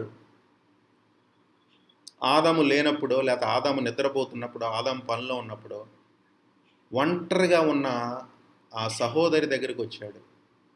వచ్చేమన్నాడు? వేరే సబ్జెక్ట్ తీసుకోవచ్చు కదా, కానీ అదే సబ్జెక్ట్ తీసుకొని మొదటి ప్రసంగికుడు సస్తావంటే దానికి విరుద్ధంగా ఎగ్జాక్ట్గా నీవు చావవు, ఇంకా ఆశ కల్పించాడు. లోపల ఉన్న శరీరాశ, నేత్రాశ, జీవకుడంబాన్ని పురికొల్పాడు. నీవు దేవుని వలె, దేవతల వలె మారిపోతావన్నాడు. అంటే రెండో ప్రసంగికుడు వచ్చాడు, అదే టాపిక్ తీసుకున్నాడు, ఎగ్జాక్ట్గా ఆపోజిట్ బోధించాడు. అంటే అప్పటి నుంచే మొదలైంది చూడండి. అదే యోహాను సువార్త 8కి వచ్చేసరికి యేసుక్రీస్తు వారు ఒక బోధ చేస్తుంటే దాన్నే విరుద్ధంగా ఆ బోధనే తప్పు అంటూ ఉంటారు, ఆయన్ని చంప చూస్తారు. అంటే ఈరోజు క్రైస్తవ్యం శక్తిహీనతగా ఉండటానికి ఒక సబ్జెక్ట్ నువ్వు ఏదైనా తీసుకో, అది భాషలైనా పరిశుద్ధాత్ముడు అనే టాపిక్ అయినా, దాని మీద 2 లేదా అనేక విరుద్ధమైన బోధలు ఉంటాయి.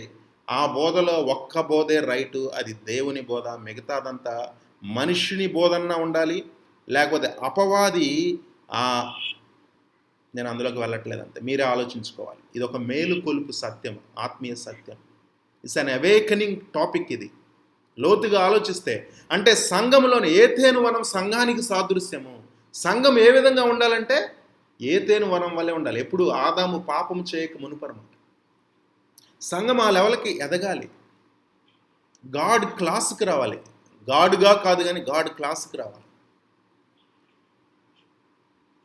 దేవుని యొక్క సర్వ పరిపూర్ణత క్రీస్తు యేసులో ఉన్నది. క్రీస్తు యేసు సంఘానికి శిరసై ఉన్నాడు. ఈ సంఘము, క్రీస్తు శరీరము సంఘానికి ఆనుకొని ఉంటే ఆయనలో ఉన్న ఆ సర్వ పరిపూర్ణత, ఆ పవరు సంఘానికి కూడా వస్తూ ఉంది. ఇప్పుడు ఆయన ఏమై ఉన్నాడు? ప్రభువారు వెళ్ళి అక్కడ కూర్చొని ఉన్నారు. ఇప్పుడు ఆయన పరిశుద్ధాత్మ దేవుడై ఉన్నాడు. Now the lord is the spirit.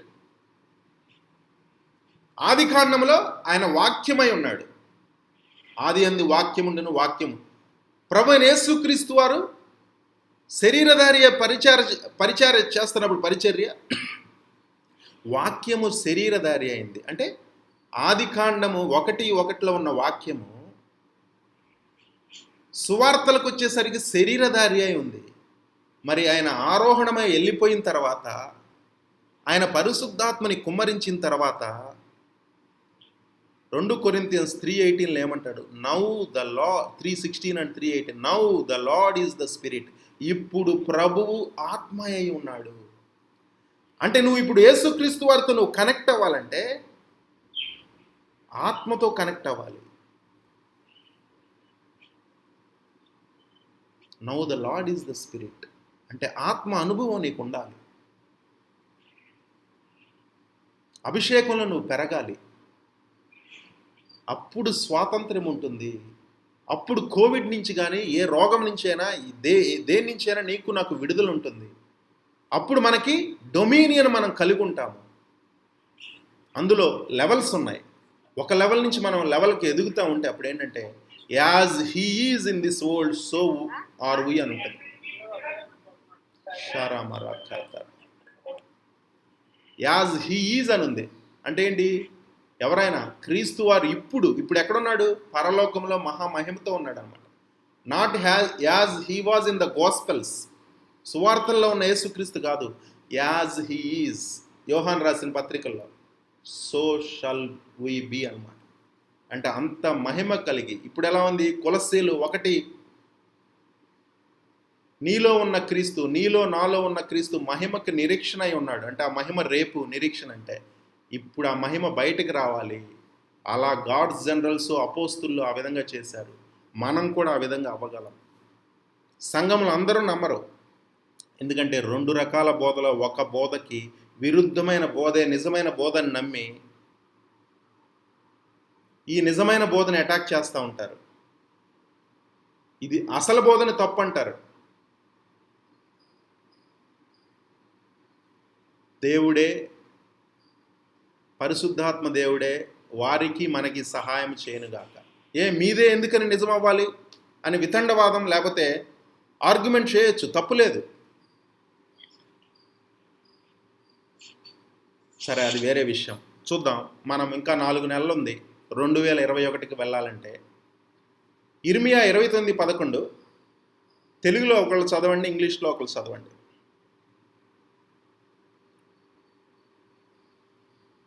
సునీతక్క, ఇర్మియా 29:11 మనకు బాగా తెలిసిన వచనమే. నేను ఇంగ్లీష్లో చివర్లో నేను మిమ్మల్ని గూర్చి ఉద్దేశించిన సంగతులను నేను ఎరుగుదును. రాబోవు కాలమందు మీరు నిరీక్షణ కలిగినట్లుగా అవి సమాధానకరమైన ఉద్దేశంలే గాని హానికరమైనవి కావు. ఇదే యెహోవా వాక్కు. మీరు నాకు మొరపెట్టుదురని. ఇంగ్లీష్లో ఎవరైనా చదువుతారా? సాహస్ ఇదే.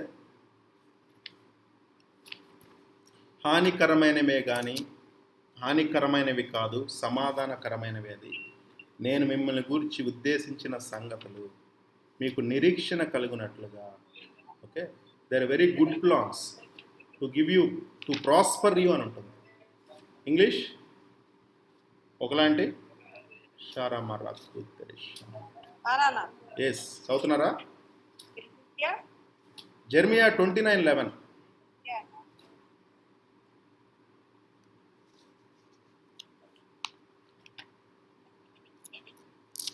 సాహస్ ఆడబెట్టి ఏం చేస్తున్నావు అన్న? ఇందాక నెట్ రాలే అన్న. అది మన అడాప్టర్ చూసుకోలేదు, వచ్చేసింది. అప్పటి నుంచి నిన్నట్టు చాట్ వాళ్ళు సిస్టమ్ సర్వీస్ చేస్తున్నారు. Okay okay okay cool. Jeremiah 29:11. I know the plans I have for you, the plans to give you a future, the plans to prosper you. చివరిలో ఏమని ఉంటుందంటే to give you an expected end అని ఉంటుంది.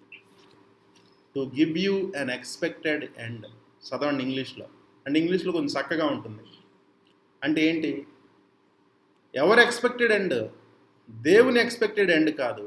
నీకు నాకు ఒక expectation ఉండాలి. ఇదిగో ఈ నెలలోనో లేకపోతే ఈ సంవత్సరంలోనో, ఈ సంవత్సరం ఎండింగ్లో, లేకపోతే సంఘానికి వెళ్ళేటప్పుడు, సహవాసానికి వచ్చేటప్పుడు నేను ఈ విధంగా అవ్వాలి, దేవుడు ఏదన్నా కార్యం చేయాలి, ఒక బ్రేక్ త్రూ మనం కలిగి ఉండాలి, మన ప్రార్థనలకి సమాధానం కలిగి ఉండాలని ఎక్స్పెక్టేషన్ అనేది ఎప్పుడూ ఉండాలి. Expectation is the breeding point for the miracles అన్నమాట. మనకి ఎక్స్పెక్టేషన్ లేకపోతే దేవుడు కూడా ఏం చేయలేడు. ఆ రక్తస్రావం కలిగిన స్త్రీ 12 సంవత్సరాలు బాధపడతా ఉంది, ఒక ఎక్స్పెక్టేషన్తో వచ్చింది, ఆయన వస్త్రపు చెంగుని ముట్టుకుంటే చాలు నాకు స్వస్థత వస్తుందన్న ఒక ఎక్స్పెక్టేషన్తో వచ్చింది. మనకి కొన్ని ఎక్స్పెక్టేషన్స్ ఉన్నాయి. మహిమ నుంచి అధిక మహిమ అనుభవాల్లోకి, ఆర్థికంగా పెరగాలి, కుటుంబ సమస్యలు సాల్వ్ అవ్వాలి, మన ప్రార్థనలకు సమాధానం రావాలి, ఇతరుల గురించి ప్రార్థన చేసేటప్పుడు దానికి సమాధానం రావాలి, సంఘం ఎదగాలి. ఆయన ఏమంటున్నాడు? To give you an expected end అంటున్నాడు. నా బిజినెస్ పెరగాలి, రావు గారి డీల్ అయిపోవాలి, ఈ విధంగా to give you an expected end అంటున్నాడు. ఈ వారంలో అయిపోవాలి. అంటే ఏంటి? మనం ఎక్స్పెక్టేషన్ కలిగి ఉండాలి. ఈ 4 నెలల్లో డిసెంబర్ 31 కల్లా మనం ఒక ఎక్స్పెక్టేషన్ కలిగి ఉండాలి దేవుని దగ్గర నుంచి. కొన్ని అద్భుతాలు మనం పొందుకోవాలి, మన లెవెల్ పెరగాలి, మన సహవాసం పెరగాలి. వీసాకి అనేక మందికి మన మధ్య ఉన్న వాళ్ళకి వీసాలు రావాలి, ఇతర దేశాలకు వెళ్ళాలి, యవనస్తులైనా పెద్దవాళ్ళైనా సరే, దేవుని చిత్తమైతే. సో ఆ ఎక్స్పెక్టేషన్ ఆ విధంగా కాపాడుకో. ఓకే, ఎవరు ఏ సమస్యలో ఉన్నారు సరే, to give you an expected end. నీకే కనుక ఎక్స్పెక్టేషన్ లేకపోతే, expectation of healing and deliverance and miracles, financial break throughs, children, దేవుడు ఏం చేస్తాడు అంటే విశ్వాసం ఉంటే నీకు ఎక్స్పెక్టేషన్ వస్తుంది. ఆత్మీయంగా మనందరం ప్రవచనాత్మకంగా సాల్వ్ అవ్వాలి. నూతన నిబంధన సంఘం ఎలా ఉంటుందో తెలుసా? టు బీ ఫ్రాంక్, మన తెలుగు ల్యాండ్లో ఉన్న బాగా పేరు మోసిన ఏదైనా సరే, వెల్ అండ్ గుడ్, దేవుడు గొప్పగా వాడుకుంటున్నారు, చాలా గొప్ప దైవజనులు, వెల్ అండ్ గుడ్. బట్ ఏది నూతన నిబంధనలో ఉన్న అపోస్తుల కార్యాల్లో ఉన్న సంఘం యొక్క స్టాండర్డ్స్లో అదే రోల్ మోడల్లో లేదు, అంతే. అదే అల్టిమేట్ అనుకోవద్దు. అది లక్షల మంది సంఘం ఉన్నా, ప్రపంచవ్యాప్త పరిచర్యలు జరుగుతున్నా సరే, అపోస్తుల కార్యాల్లో ఉన్నది it is not a one man show or one woman show, అంతే. అందుకనే అంత పెద్దగా ఉండి స్వస్థత పరిచర్యలు ఉన్న సంఘాల్లో కూడా అనేక మంది చనిపోయారు. ఆ కుటుంబాల్లోనే, అది వేరే విషయం, షేక్ అయ్యారు. గ్లోరీ ఉన్న సంఘాలే, ఇతర సంఘాలతో పోల్చుకుంటే దేవుడు వాడుకుంటున్న సంఘాలే. కానీ న్యూ టెస్టమెంట్ అపోస్తుల కార్యాల్లో ఉన్న సంఘానికి పర్ఫెక్ట్ రోల్ మోడల్ అవి కాదు. అయినా కూడా దేవుడు వాడుకుంటున్నాడు. అంటే ఎండ్ టైమ్స్లో మనం ఏ విధంగా వెళ్ళాలంటే, న్యూ టెస్టమెంట్లో ఒక సంఘం ఉంది, దాన్ని రాబోయే రోజుల్లో మనం చూద్దాం, డీల్ చేద్దాం. అపోస్తులిక్ సంఘము, అపోస్తులిక్ 2:42, వారు అనుదినము ప్రతిదినము రొట్టె విరుచుట యందును, సహవాసమందును, ప్రార్థన యందును ఎడతెగక ఉన్నారండి. అంటే ఎవ్రీడే చర్చ్, దట్ ఈస్. అందులో లీడర్షిప్ ఉంటుంది. అపోస్తులు, ప్రవక్తలు, ఇందాక చెప్పాను కదా 5 రకాల పరిచర్య. ఒకరికి సడన్గా ఇప్పుడు మిరియం ఆంటీకి ఒక ప్రవచనం వస్తుంది, లేదా ప్రసన్నకు ఒక ప్రవచనం వస్తుంది అనుకోండి, ప్రవచించమనాలి అంతే. ప్రవక్తల ఆత్మ వాళ్ళ స్వాధీనంలోనే ఉండాలి. ఒక్కోసారి అది లేనప్పుడు కూడా ఆ పరిపూర్ణలోకి తర్వాత వెళ్తారు వాళ్ళు. సంఘంలో ఎవరి ద్వారా ప్రవచనం వస్తుందో తెలియదు మనకి. కాపరి ద్వారానే అన్నీ జరగవు, లేదా కాపరి కుటుంబం ద్వారానే అన్నీ జరగటం, అది అపోస్తులిక సంఘం కాదు. అపోస్తుల్స్, ప్రవక్తలని టైటిల్ పెట్టుకున్నా సరే కుటుంబ పరిపాలన కాదు. బట్ దేవుడు వాడుకుంటున్నాడు. ఎందుకంటే ఇంపర్ఫెక్షన్స్ నుంచి కూడా, మంటి ఘటాలను కూడా దేవుడు తన మహిమ పరిచర్యకు వాడుకుంటాడు. మహిమైశ్వర్యాన్ని అందులో దాచిపెట్టాడు. అంటే అంత మహిమ కలిగి ఉండాలి. గాడ్స్ జనరల్స్ మహిమ కలిగి ఉండాలంటే నిజమైన అపోస్తలిక సంఘంగా ఉండాలి. స్ట్రక్చర్స్ మారాలి. ఒకళ్ళు ప్రవచనం ఇస్తుంటే మిగతా వాళ్ళు వినాలంట, కానీ గుడ్డిగా దాన్ని తీసుకోకూడదు. ఓకే, గుడ్డిగా దాన్ని తీసుకోకూడదు. Test every prophecy and test the prophets also. వాళ్ళని తృణీకరించవద్దు. Do not despise the prophesyings. ప్రవచనాన్ని నిర్లక్ష్యం చేయవద్దు. దేవుడు ఎవరిని వాడుకుంటాడు ఎవరికి తెలుసు.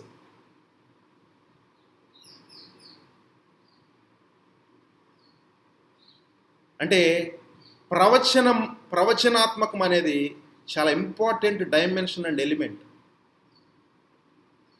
ఆయన చెప్తాడు ఎక్కడేం ప్రాబ్లం ఉందో, రాబోయే ఉగ్రతలు చూపిస్తాడు, సొల్యూషన్ ఇస్తాడు. అపోస్తలిక సంఘము మోషేకి ఏం మాట చెప్తాడండి? కొండ మీద నీకు చూపబడిన మాదిరి చొప్పున ఒక బ్లూ ప్రింట్ ఇచ్చాడు ఆయన మోషే గుడారం కట్టడానికి. ఎక్కడ? సీనాయి పర్వతం మీద.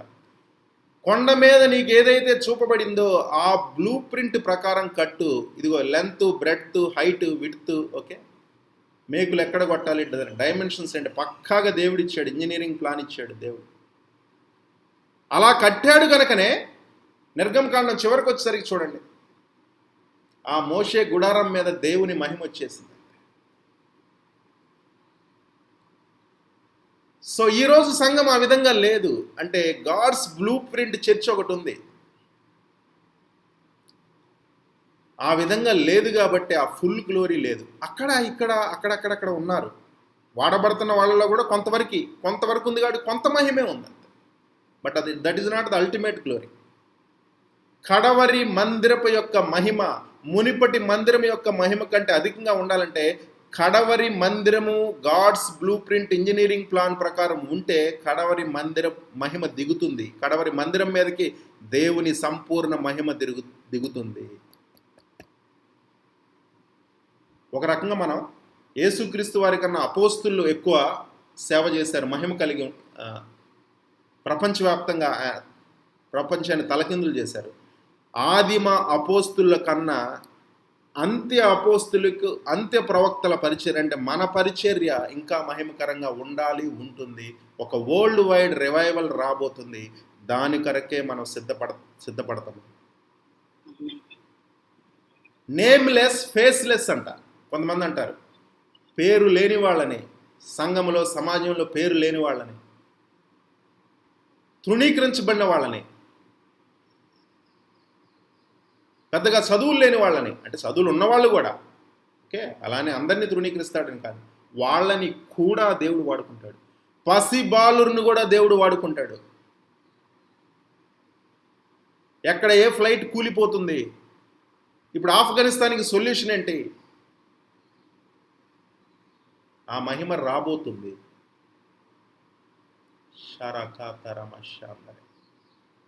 అంటే గాడ్స్ బ్లూ ప్రింట్ ప్రకారం సంఘం యొక్క ఫిజికల్ డైమెన్షనే కాదు కానీ మన పర్సనల్ లైఫ్ యొక్క డైమెన్షన్స్ను కూడా మనం మార్చుకున్నామంటే ఆ మహిమ మన మీదకి కూడా దిగుతుంది. ఆదివారం ఆ బిల్డింగ్ సంఘం, మిగతా ఆరు రోజులు ఏంటి? నువ్వు నేనే సంఘం. We are the mobile churches. ఎక్కడికి వెళ్తే అక్కడికి.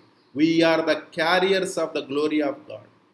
ఎంత హై లెవెల్ ఆఫ్ గ్లోరీ ఉంటే అంత గొప్పగా ప్రకాశిస్తావు, మండుతూ ఉంటావు, ఆశీర్వాదకరంగా ఉంటావు. చనిపోయిన వారిని కూడా లేపే గ్లోరీ ఇందులో క్రైస్తవ్యంలో ఉంది. నీటి మీద కాకపోతే గాలి మీద నడవచ్చు, గాలిలో కూడా నడవచ్చు.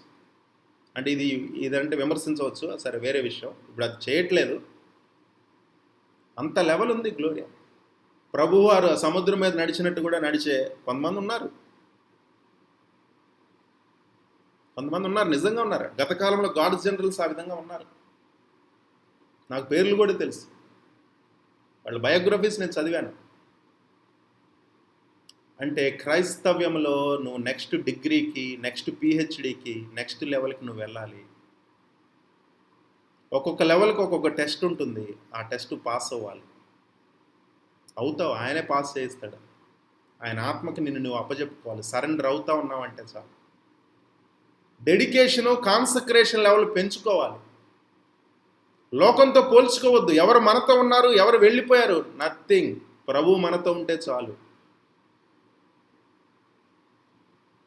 సరే, నీకుందా ఒక ఎక్స్పెక్టేషను, కానీ దేవునికి ఉంది ఒక ఎక్స్పెక్టేషన్. డెఫినెట్గా ఆయనకు కొన్ని ప్రణాళికలు ఉన్నాయి.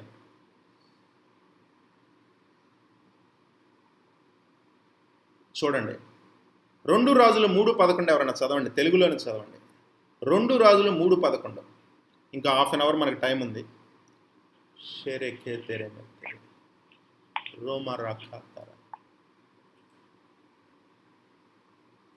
ఎవరైనా చదవచ్చు.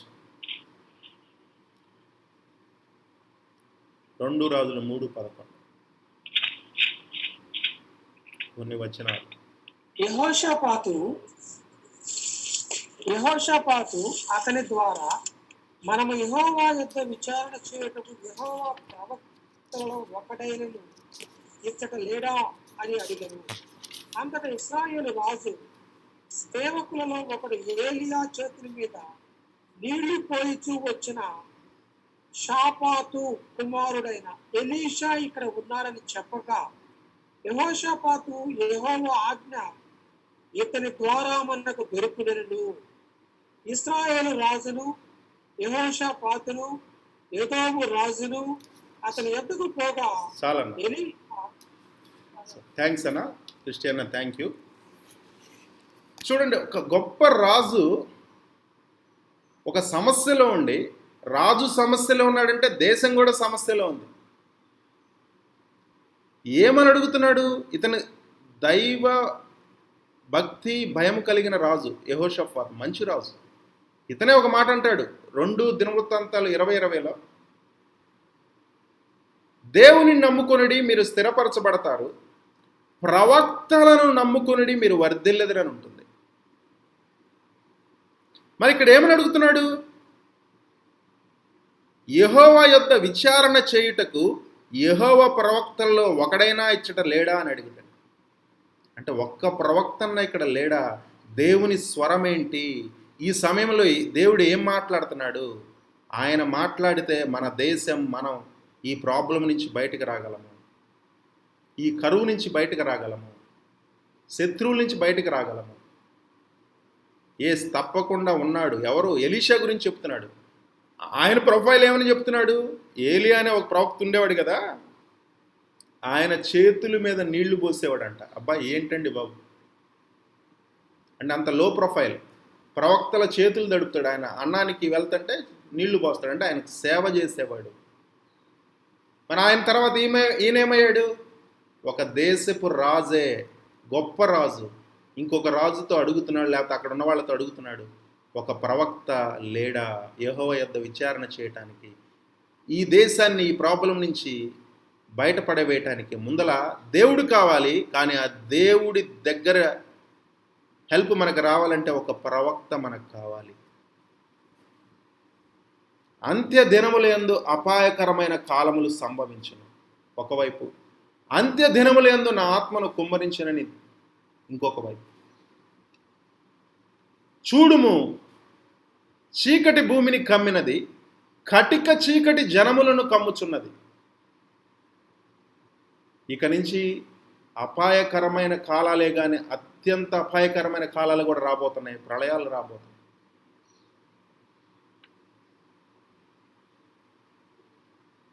Wear sin abounds grace abounds much more. మరి దానికి సొల్యూషన్ దేవుడు ఏమంటున్నాడు? అంత్య దినముల యందు అపాయకరమైన కాలాలంటే అంత్య దినముల యందు నా ఆత్మను కుమ్మరిస్తాను. అపాయకరమైన కాలాలకి సొల్యూషన్ నా ఆత్మ. కానీ సంఘము నా ఆత్మను నమ్మకపోతే పరిస్థితి ఏంటి? ఆ లోకములో ఉన్న అపాయాలు సంఘములోని కూడా వచ్చి కొంతమంది ప్రసంగాల ద్వారా అనేక మంది మరణించారంటే అది బోధ ద్వారానే, ప్రసంగాల ద్వారానే మరణించారంటారు. నేనైతే ఎవరు ఏదైనా అనుకునేవాడిని. అన్యుడి నుంచి ఇటు వచ్చాను క్రైస్తవంలోనికి. అంటే ఈ దేశంలో 90 కోట్ల మెజారిటీ వర్గాన్ని వదిలిపెట్టుకొని ఒక మైనారిటీ వర్గంలోకి నేను వచ్చాను. 23 సంవత్సరాల నుంచి నేను బ్రతుకుతున్నాను ఇక్కడ. మెజారిటీ వర్గం అనేక మందిని నేను కోల్పోయాను. ఈ మైనారిటీలో ఇంకొక మైనారిటీ ఉంటుంది, ఈ బోధన తప్పనే మైనారిటీ. 90 కోట్ల మందికే భయపడినప్పుడు ఈ మైనారిటీలోని మైనారిటీ అయిన వాళ్ళకి భయపడతానా? భయపడను. నేను దేవునికే భయపడతాను. సంఘములోనే తప్పుడు బోధ ఉంది. సంఘములోని తప్పుడు బోధ ద్వారా అది ఏతేను వర్ణంలోనే మొదలైంది. అనేక మంది క్రైస్తవులు మోసపోయారు, రాలిపోయారు.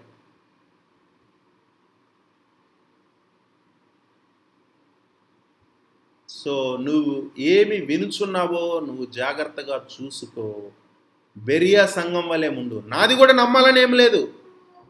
అపోస్తలుల కార్యాలు 17:11 ఒక మాట చెప్పాడు ఆయన. పౌలు శీలలు వాళ్ళు బోధించింది ఆ విధంగా ఉందా లేదని లేఖనాల్ని పరిశోధించి తెలుసుకున్నారంట.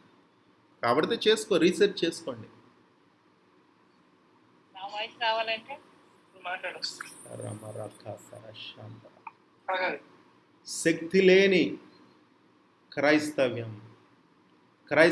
అది కాదు. క్రైస్తవ్యం ఇంత నేను చూసిన క్రైస్తవ్యం, నేను అట్నుంచి ఇటు రావడానికి ఒక డిజిఎస్ దినకరన్ గారి క్రైస్తవ్యం నేను చూశాను.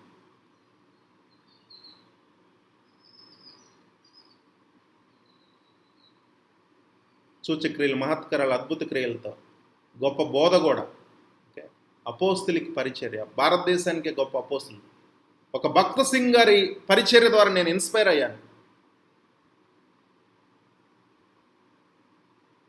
సమూయేలయ్య గారు, ఎల్ఈఎఫ్ ఫౌండర్స్, వాళ్ళ పుస్తకాల ద్వారా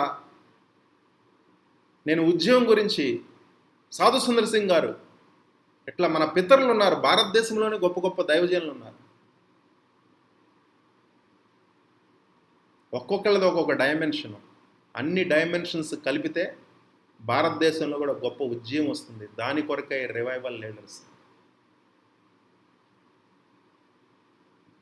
కానీ వీళ్ళ మధ్య వ్యత్యాసాలు ఉన్నాయి చూడండి. ఇంకా అయినా కూడా వెళ్తుంది సంఘం. వీళ్ళు గొప్ప అపోస్తులు.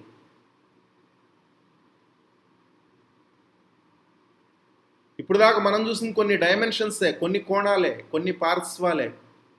ఇంకా మనం తెలుసుకోవాల్సింది చాలా ఉంది. దేవుని సన్నిధితో పాటు, తండ్రి సన్నిధితో పాటు మనం దేవుని శక్తి కూడా మనం అనుభవిస్తా, మన ద్వారా దేవుడు మనల్ని వాడుకుంటా, దేవుడు మనకి శక్తినిచ్చి ఇతరుల్ని మనం విడిపించాలి. మన ద్వారా స్వస్థతలు జరగాలి. స్వస్థత కోసం ఎప్పుడు ప్రార్థన చేయించుకోవటమే కాదు, మన ద్వారానే స్వస్థతలు కలగాలి. దాని గురించి మనం ప్రార్థన చేయాలి. సైతాన్ ఆ విధంగా మనల్ని పదే పదే అటాక్ చేశాడా, వాడిని మరలా మనం అటాక్ చేయాలంతే. వాడి రాజ్యాన్ని అటాక్ చేయాలి. అంటే మన ద్వారా స్వస్థతలు కలిగిన విడుదల కలుగుతూ ఉందనుకోండి, వాడి రాజ్యం కూలిపోతూ ఉంటుంది, ఆత్మలు రక్షింపబడతా ఉంటాయి, దేవుని రాజ్యం కట్టబడతా ఉంటుంది. అంత్య దినములందు నా ఆత్మను కుమ్మరించేదను. నా వాక్యాన్ని కాదు, వాక్య ఉజ్జీవం ఉంటుంది. ఆత్మనే నమ్మకపోతే, ఆత్మ ఉంటే ఆత్మ వరాలు ఇవ్వడా? కొన్ని వరాలు ఆపేస్తాడా? ఒక్కసారి మరలా మనం రివైజ్ చేసుకోవాలి. కొన్ని విషయాలు మనం నమ్మేది నిజమా కాదా అనేది మనం రివైజ్ చేసుకోవాలి, ఇంట్రోస్పెక్ట్ చేసుకోవాలి. ఎక్కడన్నా మనం వాళ్ళు మోసపోయి మనం కూడా మోసపోయామా అని, శక్తి లేకుండా కోల్పోయాము. ఏది ఏమైనా విశాఖపట్నంలో గత కాలంలో వెళ్ళినప్పుడు ఒకటే చెప్పాను, ఇది మనం కసి తీర్చుకునే సమయం, తిరిగి దెబ్బ కొట్టే సమయం. మన యోధుల్ని, మన శిఖరాలని వాడు దెబ్బ కొట్టాడు, వాళ్ళు రాలిపోయారు ఈ భూమి మీద, పరలోకానికి వాళ్ళు ప్రమోట్ అయ్యారు, అది వేరే విషయం. మనలో నుంచి అనేక మందిని వాడు తీసుకువెళ్ళాడు కనుక వాడి దగ్గర, వాడి ఆధీనంలో ఉన్న అనేక మందిని మనం వాడి ఆధీనంలో నుంచి, ఆ చీకటి రాజ్యంలో నుంచి మహిమ గల ఆశ్చర్యకరమైన క్రీస్తు యేసు వెలుగు రాజ్యంలోకి మనం తీసుకురావాలి. దాని గురించి సర్జికల్ స్ట్రైక్స్ గురించి చెప్పాను. కశ్మీర్, ఆ పుల్వామా అనే ప్రాంతంలో కొంతమంది టెర్రరిస్టులు వచ్చి అటాక్స్ చేస్తే, మన సైనికులు మనం కోల్పోతే, వాళ్ళు భార్యలు ఏడుస్తుండగా మన ప్రధాని, గొప్ప ప్రధాని అయిన మోడీ గారు ఒక నైట్కి నైట్ కొంతమందిని పంపించి వాళ్ళ భూభాగంలో ఉన్న వాటి మీద సర్జికల్ స్ట్రైక్స్ చేసి హ్యావోక్ క్రియేట్ చేశారు. అంటే శత్రువుని దెబ్బగొట్టారు, వాడి ఆధీనంలో ఉన్న భాగాన్ని విడిపించారు. అంటే మనం ఇప్పుడేంటి, కూర్చొని ఏడవటం కాదు, ఓడిపోయామంటాం కాదు, కానీ ఎక్కడ లోపం ఉందో దాన్ని సరి చేసుకొని ప్రభు యొక్క మహాశక్తిని బట్టి మనం బలవంతులమై ఉండి ఆ యుద్ధ కవచాన్ని మనం సర్వాంగ కవచాన్ని మనం ధరించుకొని ఎఫెసీయులకు రాసిన పత్రిక 6:12 ప్రకారం వాక్యము ఆత్మ, ఆత్మ వాక్యము, రక్షణ అనే స్థిరస్థానము, దాన్ని ధరించుకొని యుద్ధానికి వెళ్ళి వాడి ఆధీనంలో ఉన్న ఆత్మల్ని దేవుని రాజ్యంలోకి తీసుకురావాలి. Our warfare is not against flesh and blood. మనం పోరాడుతున్నది రక్తమాంసాలతో కాదు, ఆత్మలతో, దురాత్మ మండలంలో ఉన్న ఆ సమూహాలతో మనం పోరాడుతున్నాం, ప్రధానులతోనూ అధికారులతో. నువ్వు సర్వాంగ కవచం ధరించుకోవాలి.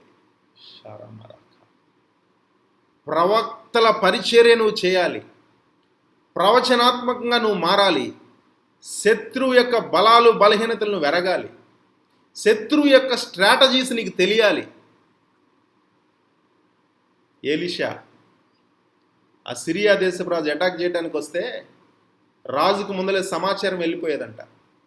ఆ రాజు ఏంటి, మన దగ్గర ఎవడన్నా ఉండి వాళ్ళకి సమాచారం చేరవేస్తున్నాడా, స్పైస్ ఎవరన్నా ఉన్నారా వాళ్ళకి అంటే, కాదు నా ఏలినవాడా, అక్కడ ఒక ప్రవక్త ఉన్నాడు, నీవు నీ బెడ్రూమ్లో ఏమనుకుంటున్నావు కూడా ఆ ప్రవక్తకి తెలిసిపోతుంది. అదండి క్రైస్తవ్యం. ఏలియా ఆత్మ పొందుకున్నాడు, రెండింతల పాళ్ళు పొందుకున్నాడు. అంత్య దినములందు మనం ఏలియా ఆత్మను పొందుకొని కొలతలేని ఆత్మతో శత్రువు స్ట్రాటజీస్ తెలియాలి, నెక్స్ట్ ఏ వేవ్ రాకపోతుంది, ఎక్కడ ఏంటి, దానికి విరుద్ధంగా ప్రార్థనలు, విజ్ఞాపనలు, యాచనలు, ఉపవాసాలు. గవర్నమెంట్ వారు మైక్ పెట్టుకొని వస్తుంది, వేవ్ వస్తుంది, విజృంభిస్తుంది, మహావేగంగా వ్యాపిస్తుంది, అది లోకం స్వరం. గవర్నమెంట్ కూడా లోకమంతా దుష్టత్వంతో నిండి ఉన్నది, దుష్టుని చేతిలో ఉన్నది. కానీ మనం అలా పలకూడదు, అంతే. మూడో వేవ్ రాదనాలి, అదంత వెర్రితనంగా ఉన్నా కూడా మనం ప్రవచించాలి. మీడియా వాళ్ళు చెప్పేది కాదు, మనం దానికి వ్యతిరేకంగా మనం ప్రవచించాలి. ఆ నెగిటివ్ దానికి, ఆ భయానికి వ్యతిరేకంగా మనం ప్రవచించాలి. కానీ సంఘం కూడా వాట్సాప్ల ద్వారా, వాటి ద్వారా, వీటి ద్వారా, సరే అది వేరే విషయం. అంటే ప్రవచనాత్మకంగా మనం మారాలి. ఈరోజు నుంచి మన ఎక్స్పెక్టేషన్, మన దర్శనం ఏంటి, మనం ఇంకొక నూతనమైన డైమెన్షన్లో మనం వెళ్ళాలి, ప్రవచనాత్మకంగా మారాలి. అంటే రాజులే ఎక్కడున్నారు, పరిశుద్ధాత్మ అభిషిక్తులైన ప్రవక్తలు ఎక్కడున్నారు, నూతన నిబంధన ప్రవక్తలు ఎక్కడున్నారు, భవిష్యత్తు చెప్పేవాళ్ళు. దీనికి సొల్యూషన్ ఏంటి? ప్రభుత్వాల దగ్గర, అధికారుల దగ్గర లేని సొల్యూషను ఒక ఏలీషా వలె, ఒక మోషే వలె, ఏలియాల వలె ప్రవక్తలు ఎక్కడున్నారంటే అది క్రైస్తవులు, వాళ్లే. ఆ రోమా 8:19 చెప్పబడినట్లు సృష్టి మిగుల ఆశతో, సృష్టి అంటే ప్రభుత్వం కూడా ఎదురు చూస్తున్నారంటారు. ఒకసారి జమ్మూ కాశ్మీర్ అది అటాక్ జరగబోయే ముందే నాకు దేవుడు చూపెట్టాడు. నా ఫేస్బుక్లో సాక్ష్యం అండి. నాకు ఫ్రెండ్ ఉన్నారు, అతను కోవిడ్ వచ్చింది. కొన్ని రోజుల ముందే, రెండు మూడు రోజుల ముందు నాకు కల వచ్చింది, అటాక్ జరగబోతుంది, టెర్రరిస్ట్ అటాక్. ఫేస్బుక్లో పెట్టేసే వెంటనే డ్రీమ్ టుడే అని పెడుతుంటా కదా. అతను పిహెచ్డి ఆంధ్ర యూనివర్సిటీలో న్యూక్లియర్ సైన్స్ చేశాడు, పిహెచ్డి. నా కొలీగ్ అనమాట, నలంద వైజాగ్లో చేసేటప్పుడు, ప్రదీప్ బ్రదర్ అని. ఏంటి ఎలా చెప్తున్నావు అన్నిడు, ఎలా చెప్తున్నావు నువ్వు ప్రభుత్వాలకు నువ్వు ఉపయోగపడాలి, ఎక్కడేం జరగబోతుంది అనేది. అంటే అనేక కళలు, దర్శనాలు నెరవేరటం చూశాడు. ఫేస్బుక్లో అందరూ ఉంటారు కదా, అది ముందర చెప్తే ఏదో ఒక రోజు నువ్వు గొప్పగా ఫేమస్ అవుతావని. చెప్పాడు కదా అని వెంటనే నేను ఎవరికి రాశాను తెలుసా? ఐబీ వాళ్ళకి, ఇంటెలిజెన్స్ బ్యూరో వాళ్ళకి, ఇంకా 2-3 వాళ్ళకి రాశాను. వీళ్ళు ఉంటారు కదా కొంతమంది, ఎన్ఐఏ, వీళ్ళకి మెయిల్స్ రాశాను. ఆశకు కూడా తెలిసింది, ఎవరు పట్టించుకోరు, ట్రాష్లో వేసేస్తారు. రోమా సివిలైజేషన్ అనేక వందల సంవత్సరాలు పరిపాలించింది ఏకఛత్రాధిపత్యంగా. కొంతమంది కళలు కనే వాళ్ళు బాగా ఆనర్ చేస్తారనమాట. కానీ ఇప్పుడు అంతా సైంటిఫిక్ కదా, మన కాన్స్టిట్యూషన్లోనే ఉంటుంది. సైంటిఫిక్ విగర్ ఉండాలి, సైంటిఫిక్ విగర్ ఈ సూపర్ న్యాచురల్ని నమ్మదు. ఎవడు నమ్మితే ఏంటి, ఎవడు నమ్మకపోతే ఏంటి. యెషయాకే వచ్చింది. యెషయా 53 అంటాడు, మేము తెలియజేసిన సమాచారం ఎవడు నమ్మెను అని అంటాడు. నా దాంట్లో ఐపీఎస్లు కూడా, ఐపీఎస్లు, ఐఏఎస్లు, ఐఆర్ఎస్లు కూడా చూస్తూ ఉంటారు, కామ్గా ఉంటారు. వామ్మ. అందుకనే ఈ క్రైస్తవ్యంలో ఎన్ని ఛాలెంజెస్ వచ్చినా నేను ముందుకు వెళ్తూ ఉంటాను, అనేక మందిని ఇన్స్పైర్ చేస్తూ ఉంటాను. అదే ఒక అన్యుడిలో ఈ డైమెన్షన్ ఉంటే, క్రైస్తవులకి ఉన్న ఈ సూపర్ న్యాచురల్ డైమెన్షన్ ఉంటే వాడిని వాడు బుడ్డోడైనా సరే, చూడండి యూట్యూబ్లో కొంతమంది ఉంటారు, వాడు అది చెప్పాడు ఇది చెప్పాడని తెగ హైలైట్ చేస్తుంటారు, నామాలు పెట్టుకొని ఉంటారు. మనం చెప్తే మాత్రం వినరు. ఇంకా నెగిటివ్ ప్రాపగేండా ఉంటుందన్నమాట. అంటే వాళ్ళకున్న ఆత్మ మన ఆత్మ డిఫరెంట్. అని లోకపు ఆత్మ, లౌకికమైన ఆత్మ, పరిశుద్ధాత్మ సంగతులు తెలియవు వాళ్ళకి. పరిశుద్ధాత్ముడు ఉన్నాడన్న సంగతే తెలియదు, సంఘానికే తెలియదు, ఇక లోకానికి ఏం తెలిసి వస్తుంది? క్రైస్తవులకే తెలియదు.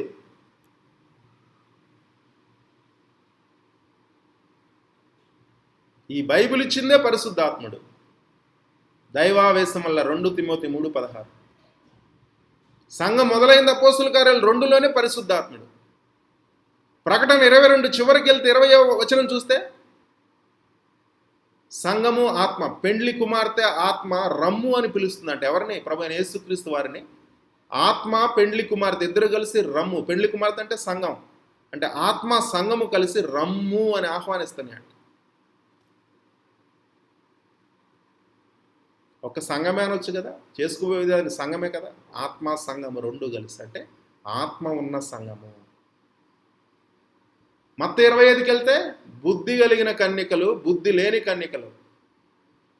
10 virgins, 5 wise virgins, 5 foolish virgins అంటే. ఈ ఫూలిష్ వాళ్ళ దగ్గరకు వచ్చేసరికి ఏంటి? దీపం ఉంది, నూనె లేదు, నూనె నింపుకోలేదు.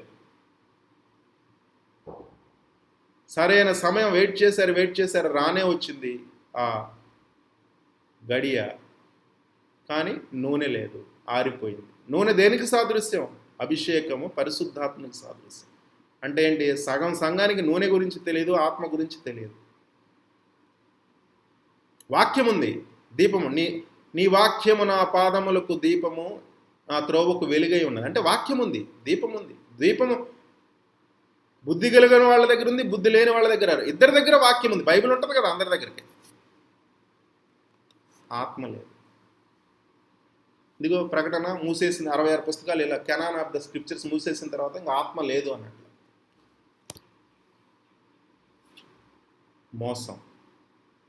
మోసపోయారు, దానివల్ల అనేక మంది రాలిపోయారు. పైకి వెళ్ళిన తర్వాత ఏంటి మాకు ఇలా జరిగింది, ఇంత యవ్వన కాలంలో నువ్వు ఎలా తీసుకెళ్ళావంటే, నేను అనేకమైన టెక్నాలజీస్ నేను నీకు ఇచ్చాను, నువ్వు వాడుకున్నావా? ప్రభు ఆత్మయ్య ఉన్నాడు. అభిషేకం లేకుండా మనం ఏం చేయలేము. మన పాటలో అభిషేకం, మన మాటలో అభిషేకం, మన చూపులో అభిషేకం. అభిషేకంలో మనం ఎప్పటికప్పుడు ఎదుగుతూ ఉండాలి. నెక్స్ట్ ఆదికాండము 20, ఇంకా ఒక 10 నిమిషాలు తీసుకుంటాను. సరే, నేను స్కిప్ చేస్తా, చాలా దూరం వెళ్ళిపోతాను. చూడండి, అంటే ప్రవక్తల యొక్క ఇంపార్టెన్స్, ప్రాముఖ్యత గురించి మనం తెలుసుకుంటున్నాం కనుక చివరికి వస్తాను. నేను 10 నిమిషాల సమయం ఉంది, ఎక్కువ తీసుకోను. 2 రాజులు 6వ అధ్యాయము 1 నుంచి 6 వచనాలు చదవండి. 2 రాజులు 6వ అధ్యాయం 1 నుంచి 6.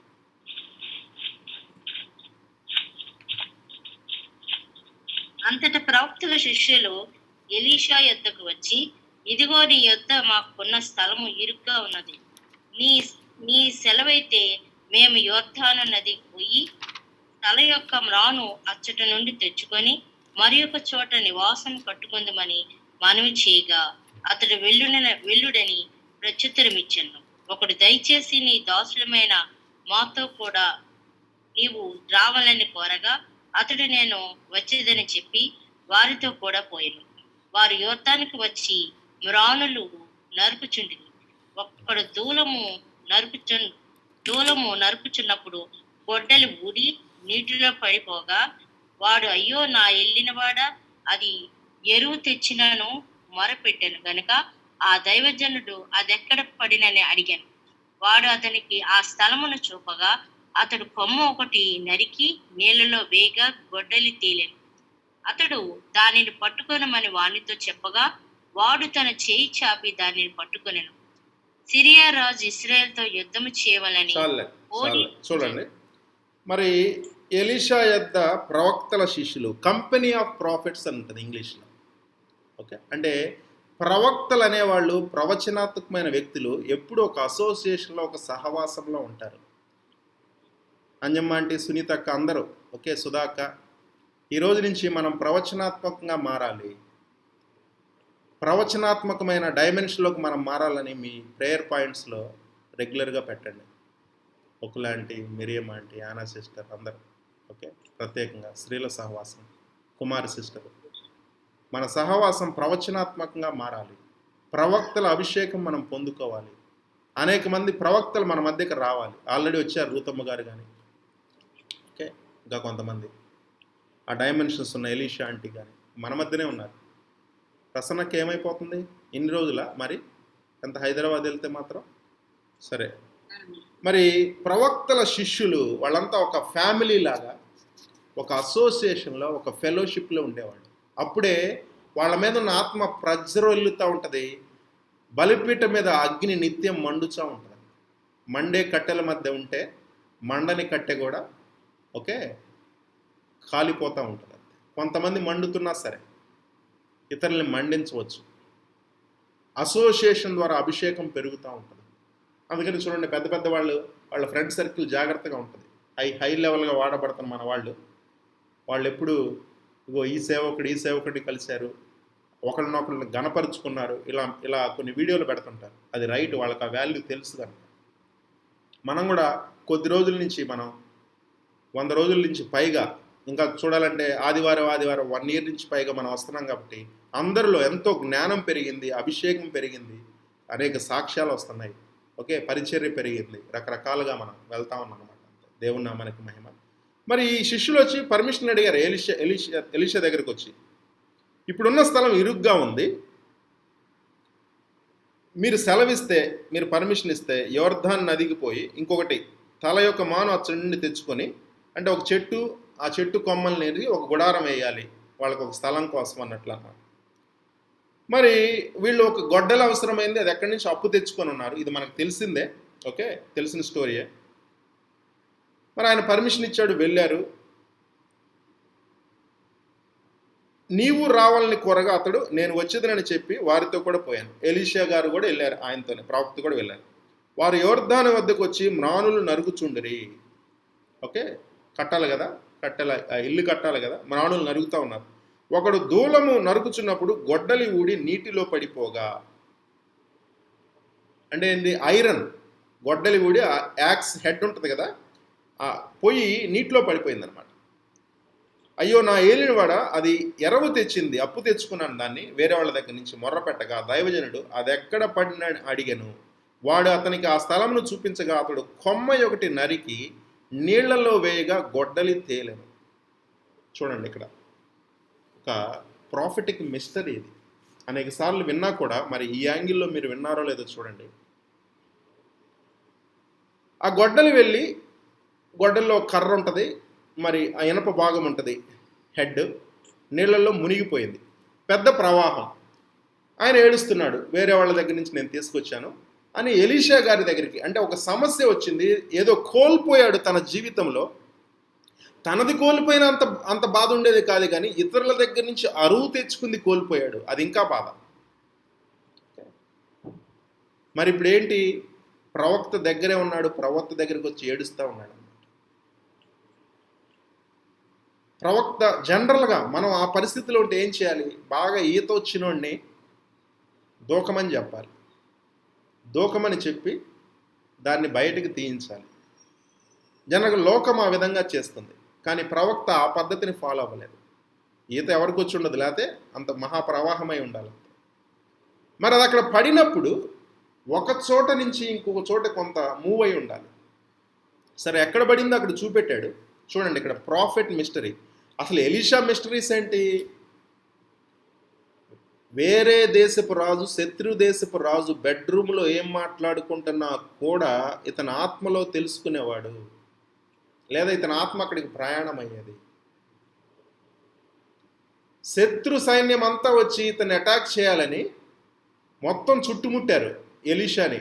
పక్కన గెహాజీ ఉన్నాడు, గెహాజీ భయపడుతున్నాడు. అప్పుడు ఎలీషా ఏమంటాడు, వీళ్ళ దగ్గరున్న సైన్యం వీళ్ళ నెంబర్ కంటే మన దగ్గరున్న నెంబరు చాలా విస్తారమైంది అంటే ఎవడేమన్నా ఏమనుకుంటారండి, వెర్రోడా అనుకుంటారు కదా. మరి గెహాజీ కళ్ళు తెరిపిస్తే, ఆత్మీయ కన్నులు తెరిపిస్తే చుట్టూ దేవదూతల మహాసైన్యంగా ఉన్నారు. అంటే ఏంటి, స్పిరిట్లో మిస్టరీస్, స్పిరిట్లో చూడటం అంతా అది. దట్ ఈజ్ క్రైస్తవ్యం. అది మన హెరిటేజ్. ఇజ్రాయేలు దేవుడే మన దేవుడు, ఇజ్రాయేలు ప్రవక్తల దేవుడే మన దేవుడు, ఇజ్రాయేలు ప్రవక్తల మీద ఉన్న ఆత్మే పరిశుద్ధాత్మ, మన ఆత్మ. మనం ఆ విధంగా వెళ్ళాలి. సరే, ఇతరుల్ని వదలండి. ఈ బోధ మనకు వస్తుందంటే మనం ఆ విధంగా అవ్వగలం. ఒక ఇంటి అడగండి దేవుణ్ణి. రావు గారు ఉన్నారు, సాయంత్రం వస్తారు. 5-6 నెలలు వెంటపడ్డారు. నాకు ఎవరో చెప్పారు ఇతని కలల వరం ఉందండి అని. అడిగినంటనే నాకు రాలేదు, కాబట్టి సాయంత్రం సాక్ష్యం చెప్పిస్తా. ఆల్రెడీ చెప్పారు. ఆయన ష్రూడ్ బిజినెస్ మ్యాన్ అనమాట. అంటే బిజినెస్ పీపుల్ అంటే చాలా వైజ్, అంత తేలిక నమ్మరు కదా బిజినెస్ పీపుల్. లోటుపాట్లు తెలుసు, ఎవడెక్కడ మోసం చేస్తాడు, ఎవడెక్కడ దెబ్బ కొడతాడు అన్నీ తెలుసు. చూద్దామని నన్ను టెస్ట్ చేశాడు. నేనా ఇప్పుడే ఇలా ఉన్నా, ఇంకా ఎప్పుడైతే జరిగింది 2012 11-12 టైంలో, అంటే ఆల్మోస్ట్ 10 years బ్యాక్. అది లిబర్టీలో ఉండేవాడిని, హైదరాబాద్. ఎవ్రీ మార్నింగ్ 6-7కి ఫోన్ వచ్చేది. సార్, ఆయన వయసులో నేను సగం ఉంటాను లేదా, సార్ మాది ఏమన్నా కనుక్కున్నారా సార్. ఏంటి ఆయన నాకు పెట్టిన టెస్ట్. ఆయన తన బిజినెస్ చెప్పడు, ఏం చేస్తున్నాడు చెప్పడు, నేను చెప్పాలి అది దేవుణ్ణి అడిగి. వీడేదో అంటున్నాడు కదా సూపర్ న్యాచురల్గా ఏదో ఉందని. ఇదేంటి ప్రభు, ఇదేం టెస్ట్. ఇంకా బిజినెస్ వేరే విషయాల గురించి ప్రార్థన చేయటం. 4-5 నెలల దాకా అడిగానండి, లేదా 3-4 నెలల్లో. నాకేం దేవుడు చూపెట్టట్లా. పాపం రెగ్యులర్గా ఫోన్ చేసేవాడు ఆయన, నన్ను గౌరవిస్తా, గణపరుస్తా. ఒకరోజు ఇంకా నేను దేవుణ్ణి అంటే మొదట్లో కొంత లైట్గా తీసుకున్నాను, దేవుణ్ణి సీరియస్గా అడగడం మొదలుపెట్టాను. కొన్ని నెలలు పట్టింది. ఒకరోజు దర్శనం వచ్చింది నాకు కలలో. వైట్ బస్తా ఉంది, వైట్ బస్తాల్లో చిన్న చిన్న నల్లని ప్రోడక్ట్స్ ఉన్నాయి. నేను సార్ ఇలా కనపడుతుంది, మరి అదేంటో నాకు తెలియట్లేదు అంటే ఆయనకు అర్థమైపోయింది. ఒకరోజు కారు ఎక్కించుకొని పటాన్ చెరువులో మన సాహసోళ్ళ ఇంటి దగ్గర ఇండస్ట్రీకి తీసుకెళ్ళాడు ఆయన. చూస్తే ఏంటంటే నాకు మొదట కనపడుతుంది ఆ గోడౌన్లో వైట్ బస్తాల లోపల ప్రోడక్ట్ చూస్తే చార్కోల్ అనమాట, చార్కోల్. ఇంకా ఆయనకి నమ్మకం కలుగుతుందా లేదా చెప్పండి. ఇంకా తర్వాత కూడా అనేకం చూపిస్తూ వచ్చాడు దేవుడు. అఫ్కోర్స్ 1-2 తప్పిపోయినాయి, అది వేరే విషయం, దానికి వేరే రీజన్స్ ఉంటాయి. ఈ రోజు వరకు కూడా ఆయన నన్ను వదలలేదు. ఇప్పుడు అడుగుతున్నాడు కొన్ని విషయాలు, ఈ రోజు వరకు కూడా ఆయన నన్ను వదలలేదు. మరి అంత ప్రవక్తల్ని నమ్ముకుని నేను ఒక బుడ్డా ప్రాఫిట్నో లేకపోతే ప్రవచనాత్మకమైన వ్యక్తి అంట, నేను ప్రాఫిట్ అని అనిపించుకోవడానికి నేను ఇష్టపడను. అంతే, ముందలా వెనక పెట్టుకోవడానికి. ఒక least brother who sits in the last row of a famous church in Hyderabad. 6 సంవత్సరాలు వెనక భాగంలో కూర్చున్నా. ఆ సంఘానికి ఈయన కూడా వస్తుంటారన్న. నాకు ముందర 2 బెంచీల ముందు కూర్చోమన్నా కూర్చోను, నేను వెనకంటే నేను ఇష్టపడతాను. దానికి ఒక జ్ఞానం ఉంది, అది బైబిల్ ప్రకారమే. ఓకే, సుధాక్ అది ఆఫ్ చేసుకోండి, వీడియో ఆన్ అయింది. వెనక కూర్చొని ఉంటా. నాకు సంఘంలో రికగ్నిషన్ లేదు, ఇక లోకంలో అంటే ఇంక చెప్పాల్సిన పని లేదు. నా గ్రామంలో కూడా నాకు రికగ్నిషన్ లేదు. కానీ ఇట్లాంటి వాళ్ళు ఉన్నారు చూడండి. ప్రవక్తల్ని నమ్ముకోండి. 2 దినవృత్తాంతాలు 20:20. దేవుణ్ణి నమ్ముకుంటే స్థిరపరచబడతారు, ప్రవక్తల్ని నమ్ముకుంటే మీరు వర్ధిల్లెదరు. ఆయన పెద్ద కుమార్తె వివాహం దేవుడు నన్ను వాడుకొని, ఇంకొక సేవకురాలను వాడుకొని చక్కగా చాలా ఘనంగా విశాఖపట్నంలో బీచ్ రోడ్లో చాలా ఘనంగా జరిగింది. అంత ఘనమైన వివాహం నేను ఇంతవరకు చూడలేదు. నమ్మాడు అంతే, ఆ రోజు నుంచి నమ్మాడు ఆయన. ఎందుకు ఇదంతా ప్రవచనాత్మకం? నేను ఒక అసోసియేషన్లో ఉన్నా.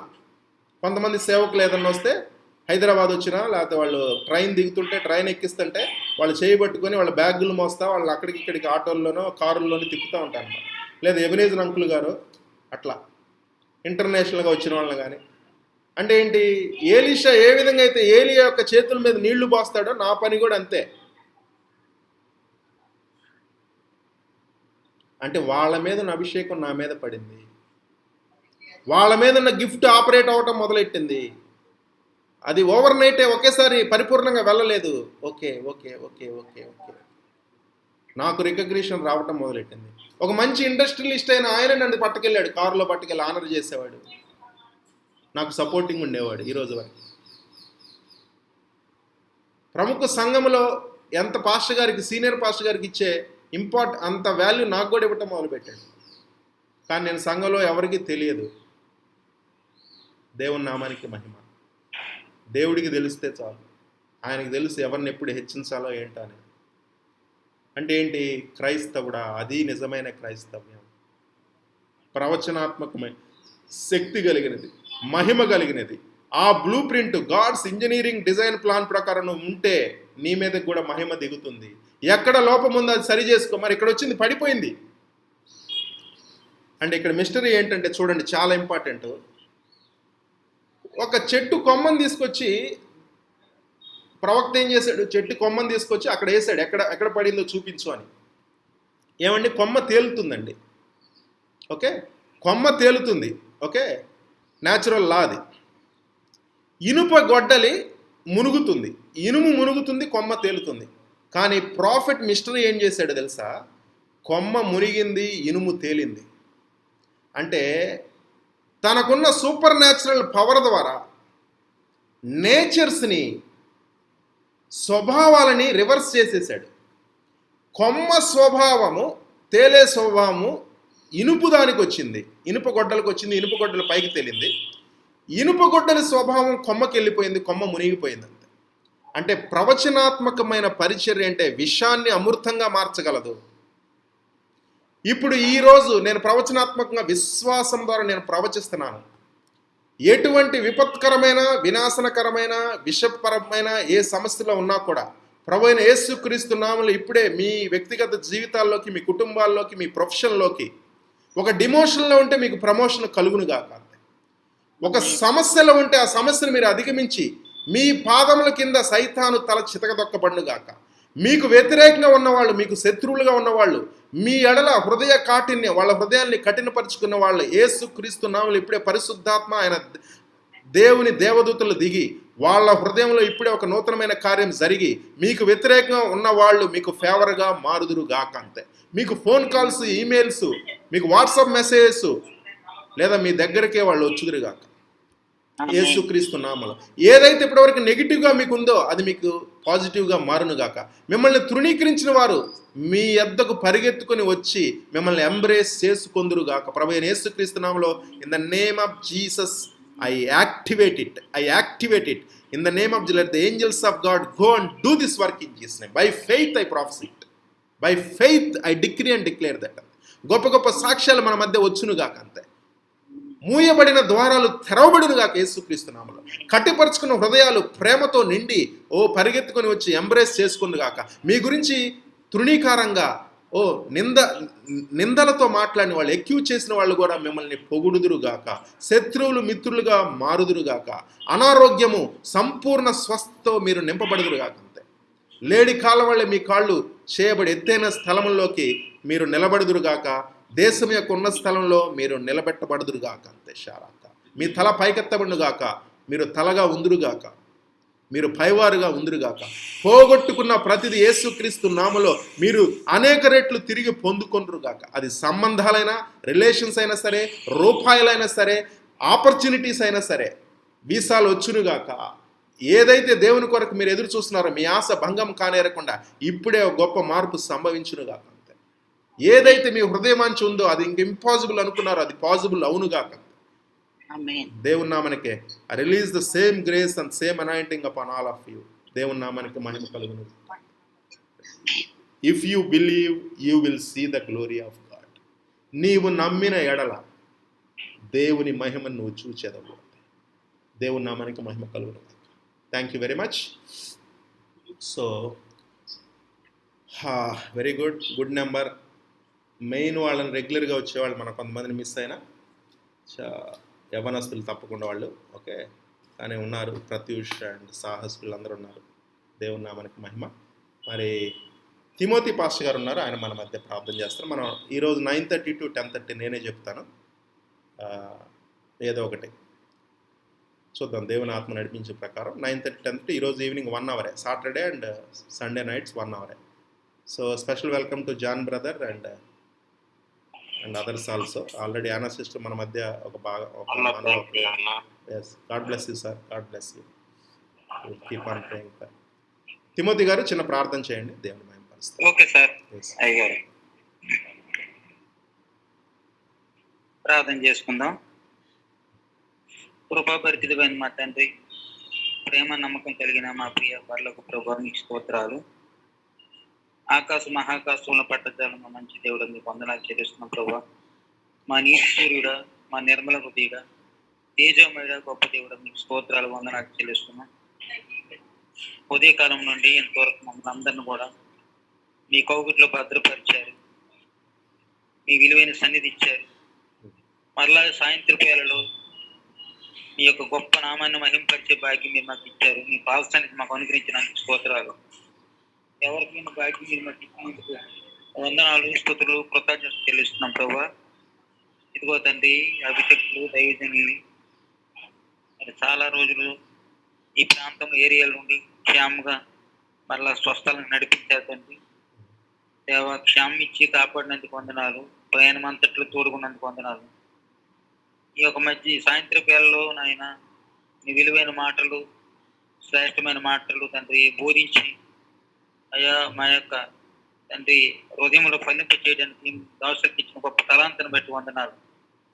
మాట్లాడిన వాడు నీ దాసుడు కాదు, మీ దాసుల ముఖాంతరం నుంచి మీరు మాట్లాడారు తండ్రి, మీకు వందనాలు. ప్రతి మాట విలువైనది, శ్రేష్టమైన తండ్రి, మీకు స్తోత్రాలు. కానీ దాసుని బలపరిచి స్థిరపరిచి నీ సాక్షిగా వాడుకోమని ప్రార్థిస్తున్నాను తండ్రి. నాయన అయ్యా, ఎన్నైతే బైబిల్లో నీ యొక్క రోజుకొక కొత్త కొత్త కోణంలో విషయాలు నీ కుమారుడు దైవజనులు మాట్లాడుతున్నాడు ప్రభా.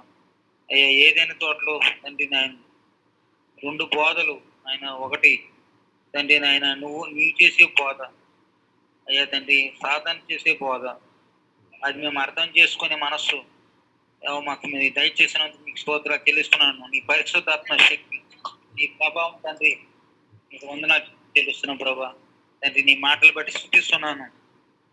ఎంతమంది అయితే నీ దాసులు, నీ బిడ్డలు ఈ యొక్క దేవుళ్ళలో ఈ యొక్క సాయంత్రం పాలు పొందుకొని నీ మాటలు విన్నారు, వారందరినీ కూడా పురుగొలిపి మనకు అంత ఆత్మీయ ముందు నడిపించడానికి సాయం చేయండి.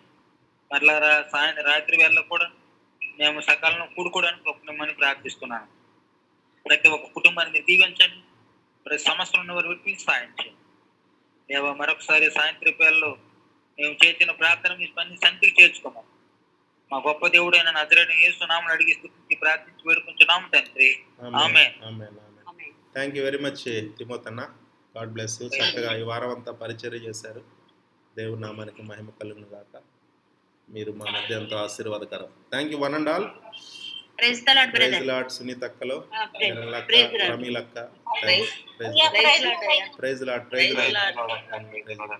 The Lord John brother. Thank you. Yes. ఒకలాంటి బాగున్నారా? నెక్స్ట్ హైదరాబాద్ ప్రార్థన చేసుకోండి మరి.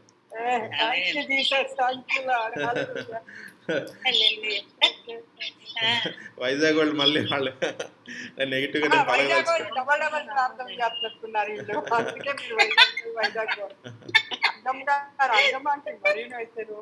అయ్యో